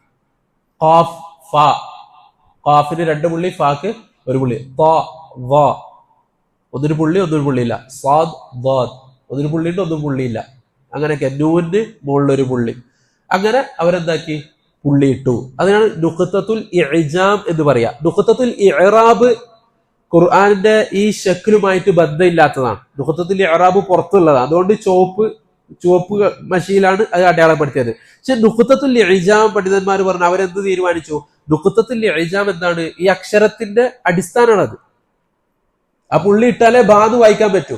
അതുകൊണ്ട് അതിനെ അവർ ഏത് നിറത്തിൽ തന്നെ ഇട്ടു? കറുപ്പ് നിറത്തിൽ തന്നെ ഇട്ടു. കാരണം ആ പുള്ളി അക്ഷരത്തിന്റെ ഭാഗമാണ്. പക്ഷെ നുഖ്തത്തുൽ ഇഅ്റാബ് എന്നല്ല, ഈ വാക്കിന്റെ ഭാഗമല്ല. അത് ഓരോ ഇഅ്റാബിനനുസരിച്ചിട്ട് വരുന്നതാണ്. അത് ചിലപ്പോൾ ഫതഹാവും, ചിലപ്പോൾ കസ്റാവും, ചിലപ്പോൾ ലംബാവോ. പക്ഷെ ഇത് മാറുമോ? ഈ ബാന്റെ പുള്ളി താഴെയുള്ളത് എപ്പെങ്കിലും മുകളിലേക്കാവോ? ഇല്ല. പക്ഷെ റഹീമുൻ എന്നുള്ളത് റഹീമുൻ എന്നോതി, അത് റഹീമിൻ എന്ന് ഓതൂലേ? റഹീമൻ എന്ന് ഓതാലോ, റഹീമ എന്ന് ഓതാലോ, റഹീമി, റഹീമു എന്നൊക്കെ ഓതാലോ.